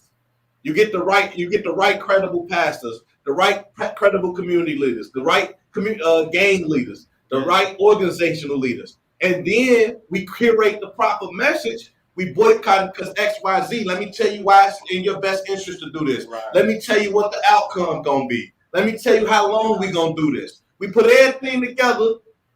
Y'all ready to do this or what? That's how we gotta, and we ain't doing it like that. We ain't doing it no way. And that's I'm glad you said that because that's what's missing, credibility. A lot of, man, what? Credibility. Man, people don't burn so many bridges out here just because just because they don't want to be upfront and honest about things. Man, so and look, especially in this community organizing space, these community people, I'll be like, come on, bro. I tell Steve all the time, man, I don't want to do this shit no more because I just don't like the people I gotta deal with sometimes. Because it'd be like, bro, like, damn, we all supposed to be trying to help the community. I clearly see you're not trying to help the community. Should be killing me, man. But they got to be held accountable for that. Man. Well, They got to be held accountable for that. I think the day of judgment comes to all. Yeah. Trust me. Hey, Tamika got something to say. What you got to say, Tamika? You got your hand up, Tamika. So, what from the conversation I'm hearing us having today is the fact that we have to break a lot of stereotypes that we've been conditioned to believe that's not true. Number one, because that's what it is. We're so used to having things portrayed in a certain way. For the people who think different, they consider crazy. Facts. Whenever you think outside the box, people want to call you crazy. That's a fact. You're not crazy.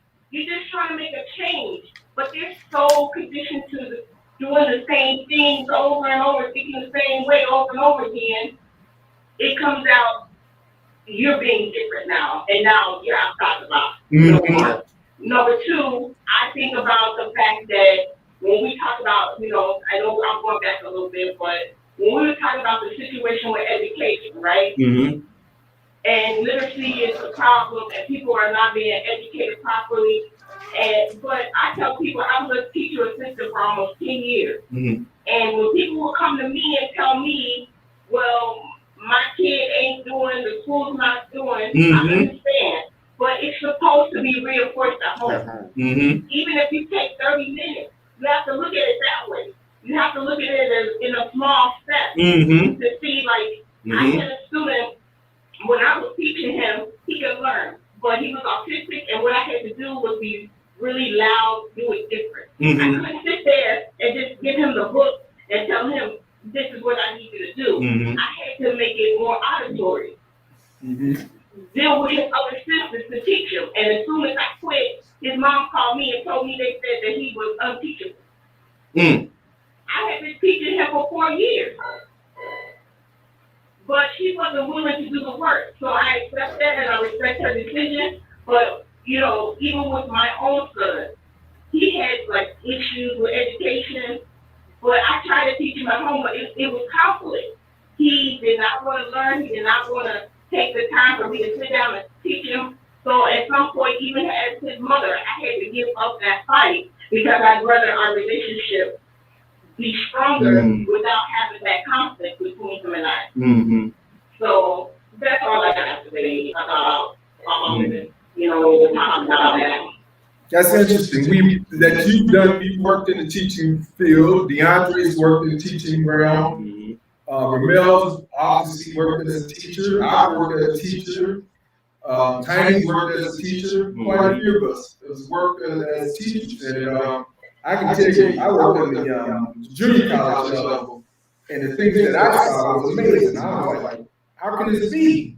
Certain people in this classroom, let me tell you something. I had a student, first day of class, the dean was looking for him and the security guard. Then the guy came into class, the whole room smelled like weed. But he was the only guy in the class that was getting the A. Right. He was the guy disrupted. He was the guy talking about all these hypothetical things, But he ended up. We say the 51st Ward. Yeah, the 51st Ward. The 51st Ward. The professor, the 51st Ward, and all this, and man, he was just on a whole other level. But when I gave out tests, he was the only guy that was getting A.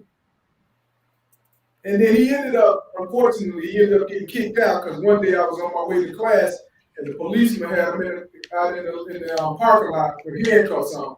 And I'm like, "What you doing? This is my student." He was like, "Well, he can't come back to campus anymore." And the police really didn't want to do anything. They took the cuffs off. As soon as the security came out of school, they were getting ready to press charges. And the guy took off, and I never seen him after midterm. Man, I What people fail to realize about people who are doing drugs is because they have underlying mental health issues that's not being addressed. Wait, now we talking hard drugs or we talking marijuana?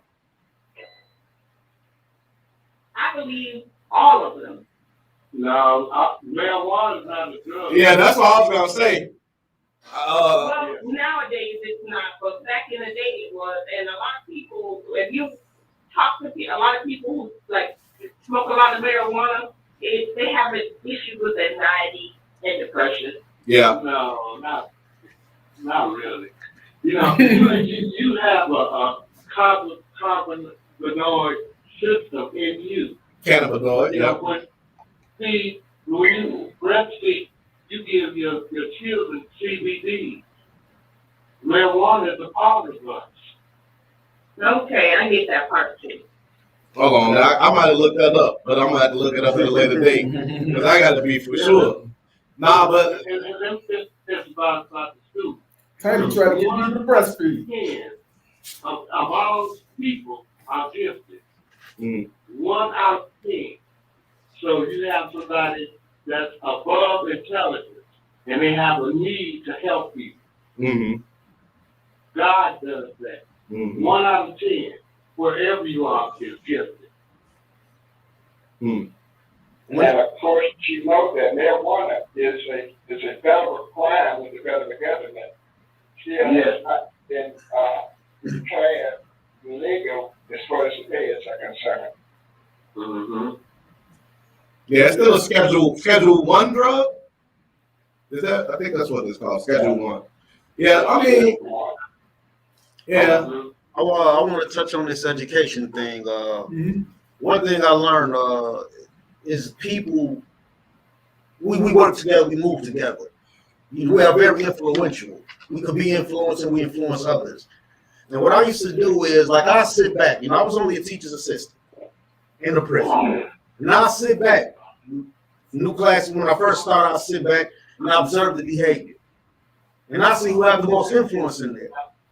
And that would be the person I try to deal with first. Because if I could get him to step his game up, his buddy, he gonna influence his buddy to follow behind. Absolutely. You know what I mean? See, when it comes to education, when it comes to dealing with people, period, we gotta be strategic.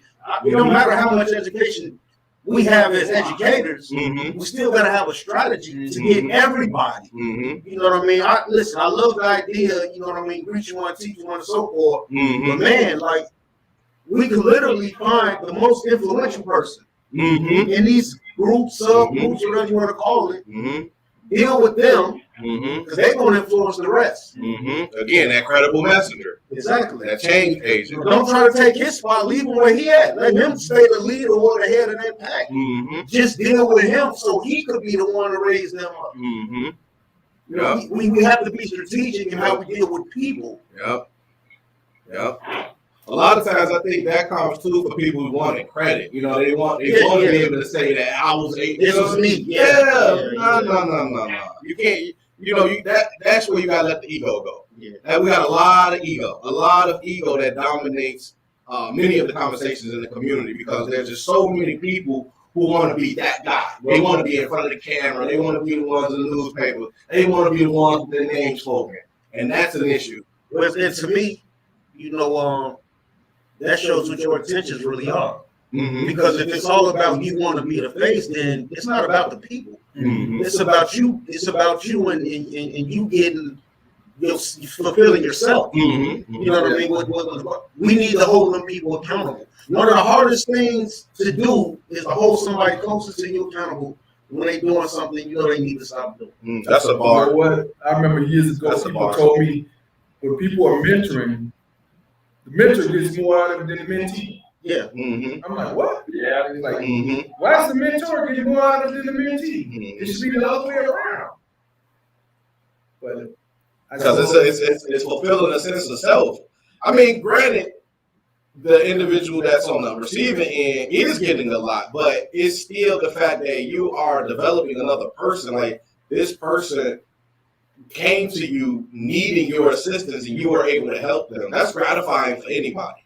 So that still feels your sense of purpose, you know, as a person. You know, I got this a few times, and what I always say is, you helping me just as much as I'm helping you, because you giving me a purpose. Yeah. You know, like you giving me a purpose. Purpose is a big word, especially the life I done lived before. You know, 20 years ago, I would have never seen myself having this conversation. 20 years ago, I wouldn't have even seen myself talking to people in public. I never knew I could, I could do something like that. It wasn't even in my mind. So to be here today, and all the experiences I had, and for people to tell me things like that, I tell them all the credit, and the credit go to God. I'm just doing what I believe God put in me. But you as an individual, the fact that you feel comfortable confiding in me, you give me a purpose to be on this earth. You know what I mean? So I might be helping you, but man, you helping me as well. And it's us working together. It's not just me and I'm giving it to you and I'm better than you. No. Man, listen. They say the two greatest times in life is when you were born and when you find your purpose. Yeah. For real. And I can me personally, anybody that lets me feel like I'm fulfilling that, I thank them just as well as they thank me with assisting them. You know, we working together with this. I wanted to go back to, you mentioned your job, so I want to make sure that we get that in before we wrap. Where you working at now? Man, I work at the Renaissance Living Room. It's on 4835 West Chicago Avenue. We right in the hood with it. Yeah. Now, what is the, because I hadn't heard of it. Renaissance, you heard of that? Renaissance Living Room? It was in the Chicago Avenue, it was in the Austin paper a couple of months ago, but we deal with mental health. You know, it's like individuals that's in mental health crisis. Oh, it's new. Fairly new. Yeah, I remember. When I started working, at first we was on Chicago Avenue, right off of Lockwood, in between Lockwood and Latrobe, where the sheriff station is. Oh, okay. Next door to them. Oh, okay. But you know, it's a walk-in. We'll go virtual. It's a walk-in. But anytime somebody's in a mental health crisis, and mind you, mental health is wide. Homelessness creates mental health. A lot of homelessness starts from Mental health, yeah. You know, drug addiction. That's good. You know, it could start mental health, or it could be the cause of mental health. You know, but you know, people walk in. You know, they get talked down. There's 2 rooms in there, so where they have their own space. You know, they could be there. We open 8 a.m. to 12 a.m. And they could be there all day. We provide them food. We get donated clothes. We get bus cards so they can, you know, go do what they need to do. You know, what I say, we got food. We give out resources, shelters. So are you in the building right on the corner? No, it's how can I say it? Are you next to Pastor Kyle down up in there? A little bit, like see, like in between, like there's. Where the currency exchange at, right? Currency exchange. No. It's you remember it used to be a paint store years ago.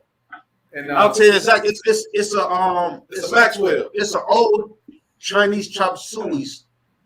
The sign's still up, but the store across no the street longer. from Miller Miss office, a block down going towards Cicero. You said 4835 though, right? Yeah, it's right across Cicero.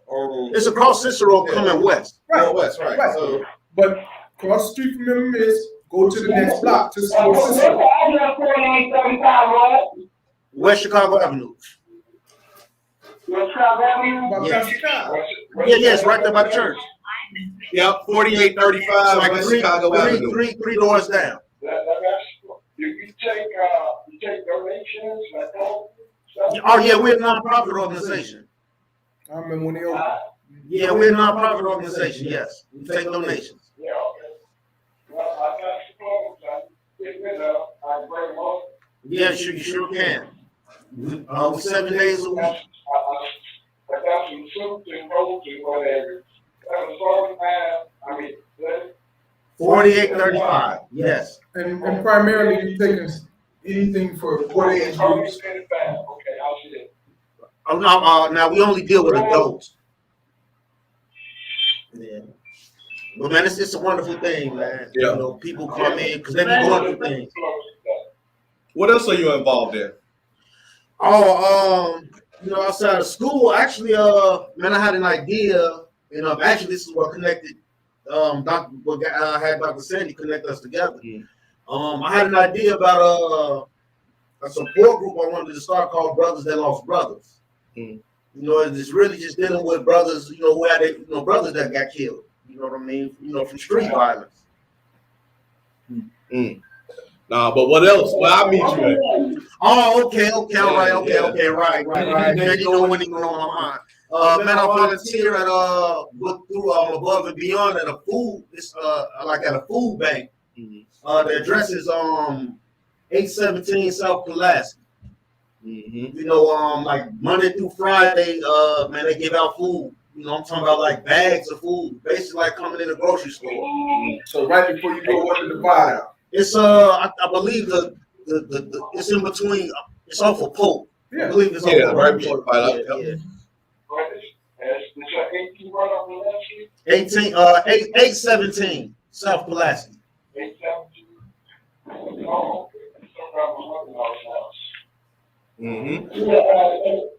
Yeah, but well, pass food out and they be giving out government phones to those who qualify. You guys got any other questions? What's your name? Oh, my name is Remel Rutledge. Rodell, okay.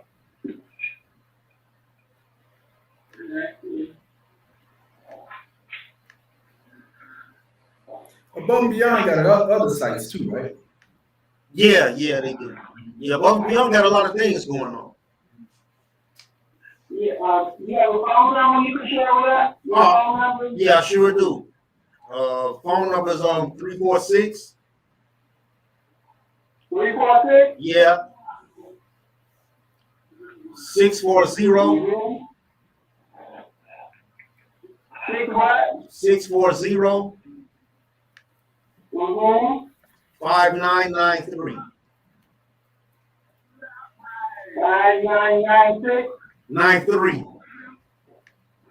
93. Yes. Okay. It's on the screen. Yeah, I'm gonna give you the call. My name is Venus Jackson. I'm gonna give you a call. All right, I'll be looking forward to it. Okay. All right. We got a different area code, 346. Yeah. That's 40. Okay. Yeah. 5993. Yep. All right, y'all. So, you know, we like to wrap up with letting everybody take us home with, you know, a final thought. And I want to go ahead and get this in, kind of go ahead and start that process because we got quite a few people on the Zoom today. And I got a paper to write tonight. So, that being said, I'm going to go ahead and Education. listen, man, I got a paper to do at 11:59. I got one too. Man, yeah. So let me go ahead and start this process. I want to hear first. I see that Claymore. Celebrate iPhone. You hear? Celebrate iPhone. You have to take the mute off. No worries. All right. Let me do Bill Snowball. Yeah. What's going on, brother? What you got to say, man? Okay, next week I would like to discuss. I'm just skipping ahead right now. I wanted to say something earlier, but I didn't get a chance to get it in. I want to speak about the tenant right and landlord right, and speak about these legal aid lawyers and these tenant right lawyers, and what impact all this stuff is having on the black landlords and the community. Period. Let me ask you something. Do you have somebody that can speak? I was gonna say, do you have a lawyer or somebody that can speak directly to what's happening? No, but I got the only thing I know is the black landlords are taking over hills downtown. You got a lot of these older people that got these buildings 2 flat, 3 flat. They're afraid to rent because once these people get into their buildings, they can't get them out. Yeah, squatters' rights. Especially if they get a legal aid lawyer, tenant right lawyer. They keep filing motions. They can't afford to do it. The fighters, they end up paying the lawyer. They end up paying the tenant and everything else. All right, let's work on finding somebody with direct knowledge. The only reason I say that is because I hadn't heard about that until now, and I'm not versed enough to talk about that. But if we could find somebody that is, unless that person's you, yeah, like by all means, let's discuss for sure. I'll reach out also. Reverend Williams. Yes, sir. What I like to do is to find out why is it taking so long to rent their property. It's vacant right now. And you can ask around. You can ask several more and some more other people that got a apartment and they're afraid to rent them out. But these people get in their apartment and they stop paying rent. And then another thing, of course,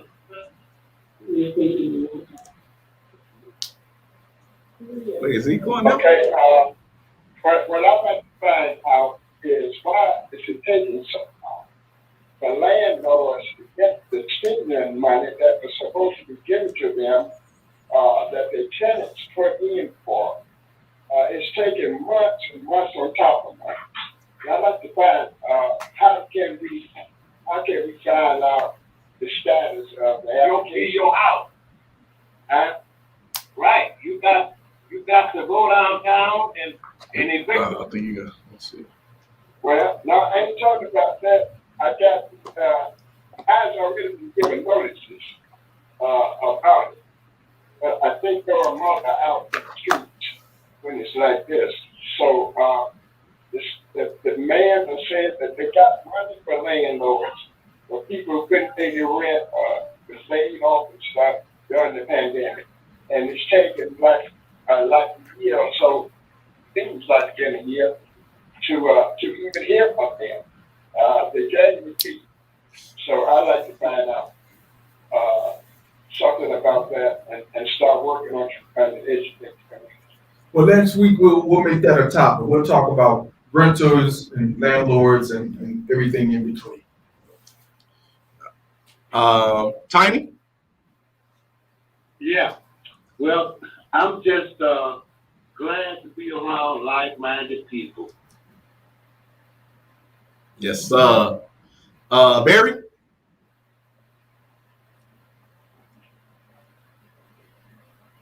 Barry Corn. Yeah, the good thing I'm just trying to unmute. Hey, everyone. What's up, Barry? How you doing, Barry? Hey, how you? Hey, good to be with you. Where I'm coming from is my big concern is that we've got systems failures going on of all kinds, and the society is falling apart. And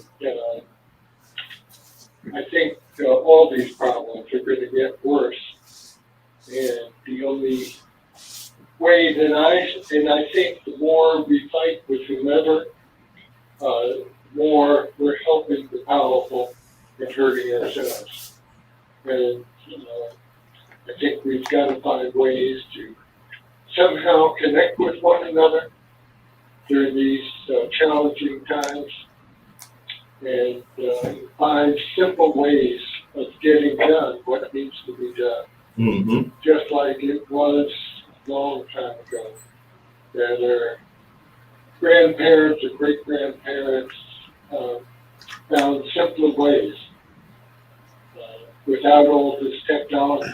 But we can use technology just to boost. I know another way. Pittsburgh. Pittsburgh is one of the ways we can move to. Mm-hmm. Yeah, it's a simple story about coming together, and it provides hope because there's nothing like, I think right now, you said it before, the satisfaction you get when you help someone. Yeah. Mm-hmm. Yeah. Mm-hmm. To me, our purpose in life is pretty simple. It's to serve one another in one way or another. That's how we become God. Like, God is. Right. All right. Who's next? Raheem? Raheem. What's going on, fellas? WTF. Raheem? Yeah, what's up, man? Hey, good to hear your voice. WTF. Real. Yeah, so I jumped on a little bit late, man. I caught the tail. No, that's all good. That's all good. Conversation about education. It was pretty interesting. It's pretty interesting. I had a couple of thoughts along that. But if I could promote our second annual men's conference, welcome to Fatherhood next weekend. It's next Saturday from 3 to 4. It's going to be a quick thing. Like it's going to be live streamed over Facebook, YouTube, and LinkedIn, and we're just going to, show love to some of the people that have supported over the year and give them their awards. So, and that's also give them a chance to talk. But you all could tune in to that. again, it's Saturday, next Saturday, January 29th from 3 to 4. Also, shout out to DeAndre. He's going to talk to my class on Tuesday. So Yeah, I'm looking forward to that. It's an introduction to community and public health. So he's going to have a couple of words for him. So shout out to DeAndre. Man, thank you, man. Appreciate that. Hey, you know what, Raheem? Raheem? Oh, what's up? What's up? It's in the Pittsburgh calendar that the details on. Can you add links so somebody sees it from there? We can get on. Oh yeah, I can do that. Okay, that'd be great. Hey, Raheem, I don't know which part you may have stepped in on, but Remel was saying that he wants to come up with a program basically to help some of these brothers that have lost their brothers, due to the violence that's happening. And the quick and dirty of it is his story is that he was one of these guys, in the streets. He did his time. He back, earned his associate while he was locked, working on his bachelor, and ultimately want to get a master's in forensic psychology so that he can be a part of the change that he want to see. And so obviously I know that you guys are able to start up like Welcome to Fatherhood and things like that. So I'm hoping, and I hope this ain't put too much on your plate, that you can at least have a conversation with the brother here and at least help him get that off the ground. Oh yeah, for sure. So I can put my number in the chat, and we can connect. Man, I got your number. I can share it with him if it's okay with you. Okay, well, yeah, you can do that. All right, bet. Thank you. Yeah, I appreciate that too, brother. All right, And yes, sir. Is ladies welcome? Is ladies welcome to the meeting, next Saturday?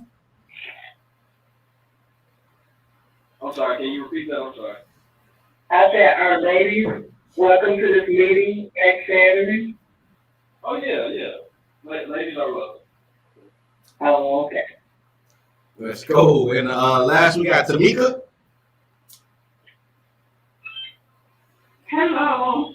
So the only thing that I have on my computer right now is that when we were talking about how we have generational issues that is carried over from one generation to the next. Mm-hmm. I've come to from talking to people realize when our parents told us we had to be in the house by the time the street lights come on. Mm-hmm. That stemmed from slavery because it wasn't safe for us to be out at night. Yes, right. Mm-hmm. So when my kids were outside playing, when they were outside playing, because now all these kids are on video games, Right. I would tell my kids the same thing. Mm-hmm. So that's another generation with the same, structure, Mm-hmm. the same foundation. Mm-hmm. So even as an adult, I'm just trying to get home by the time the tree lights come on. If I can get out of being outside at night, that's what I'm gonna do. Mm-hmm. So is there any other people on this panel right now who face the same thing? Well, me myself, I do because I look at all hours belongs to God. So anytime you out doing anything for God or doing anything in peace, all hours are God's hours. Mm. So that's how I look at day and night. One of the things that, and this is for a different conversation, when you talk about streetlights and things like that, people don't know that a lot of America used to have a sundown town. People don't know that a lot. Oak Park was a sundown town. Evanston was a sundown town. Cicero was a sundown town. That means What's a sundown town? If you black, you better get your tail out of town facts. before the sun goes down. So that's part of this whole street light conversation too. Because if you were black, you couldn't be in certain neighborhoods after dark. Right. And see that, and it goes back to what she said. See, a lot of people did get out of the slave mentality. You know, they just followed and didn't ever look into what they were following. Yeah. Mm-hmm. So when you look into, you know, you got protection. All hours belong to God. Mm-hmm. There's a difference of day, night, noon. Mm-hmm. All hours belong to God. So you just have to learn to just transition out of the slave mentality, because people teach it down from generation to generation. Yeah. And people do things that they don't even know why they're doing it. They're just doing it because they were told and taught to do this. Mm-hmm. You got to break the chains. Remel?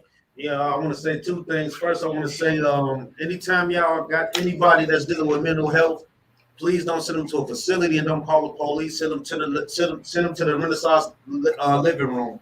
Our number is 312-350-2784. And I want to leave with one of my favorite quotes by Jacob Carruthers. And it's I'm paraphrasing, I don't have word for word, but he says our intellectuals are caught up with the philosophy of liberation and the methodology of oppression. Wait, say that one more time. I'm sorry, I had to wait. Say it again. Our intellectuals are caught up with the philosophy of liberation and the philosophy of liberation and the methodology of oppression. That's powerful. So in other words, you're locked. Mm-hmm. I mean, what the sister just said, Right, she got to stay mentality. That's it. And they don't even know they're not. Wow. Steve? Well, I want to thank Remel Rutledge for coming in. Appreciate We you. want to have you back again, because what I really want to dive into in the future shows, I want to talk about education. And I want to make sure that everybody understands that education is important. And then why can't we make education okay in our communities? Why has it got to be a taboo? Why has it got to be the anti-thing? We gotta put intellectuals on the pedestal. I want a Chicago Renaissance, man. I want to see the arts. I want to see the intellectual. I want to see the writers. You know what I mean? I really want those people to be elevated. These to where they belong. These need to be the leader of our community. Facts. I want to see elevation. Well, that being said, listen, we do this every Sunday from 6 to 8. Various ways you can check us out, whether that's the YouTube, the Facebook, or the Zoom if you're on the YouTube, or the Facebook. Like, subscribe, and comment. If you comment, we can see this. We can see directly, and we can add it to the show. We can have a conversation about whatever it is that you want to add to the show. For me, I just want to say, man, I don't even know what I want to say today, because I think the conversation, the education thing is in my mind, and I got a paper to write. So the only thing I guess I'll say with that, since I'm working on this paper, is let's work to be more credible. And if we can't be the credible individuals, let's find the ones that are credible and craft the proper message to give to the community, because we do need to see things in a different light. As Barry said, he thinks things are getting worse. But I know they can get better, but we got to get the right people in the right positions to execute what we need to happen for it to get better. If we continue to have what we have, then it's definitely going to get worse. That being said, man, thank y'all for tuning in. I appreciate everybody. Thank you, Brother Remel, for coming out, man. I appreciate y'all for having me, man. Yeah. Whenever y'all want me back, man, I'll come. Good time, good show. DeAndre. Yes. DeAndre. Yes. Did you call everybody because I invited my son on to be a guest? I did. I sent them the show link and everything. And we never came on? No, I don't think so. We'll get them. We'll get them next time, though. But I sent it to them. Yeah, well, there were certain individuals they never spoke, so we don't know. You know, there's different links too. So, like I always say in closing, they didn't want to give us a seat at the table, so we created our own. Thank you for allowing us to welcome you to Northwest Austin Council. Good night. Good night, everyone. Yeah.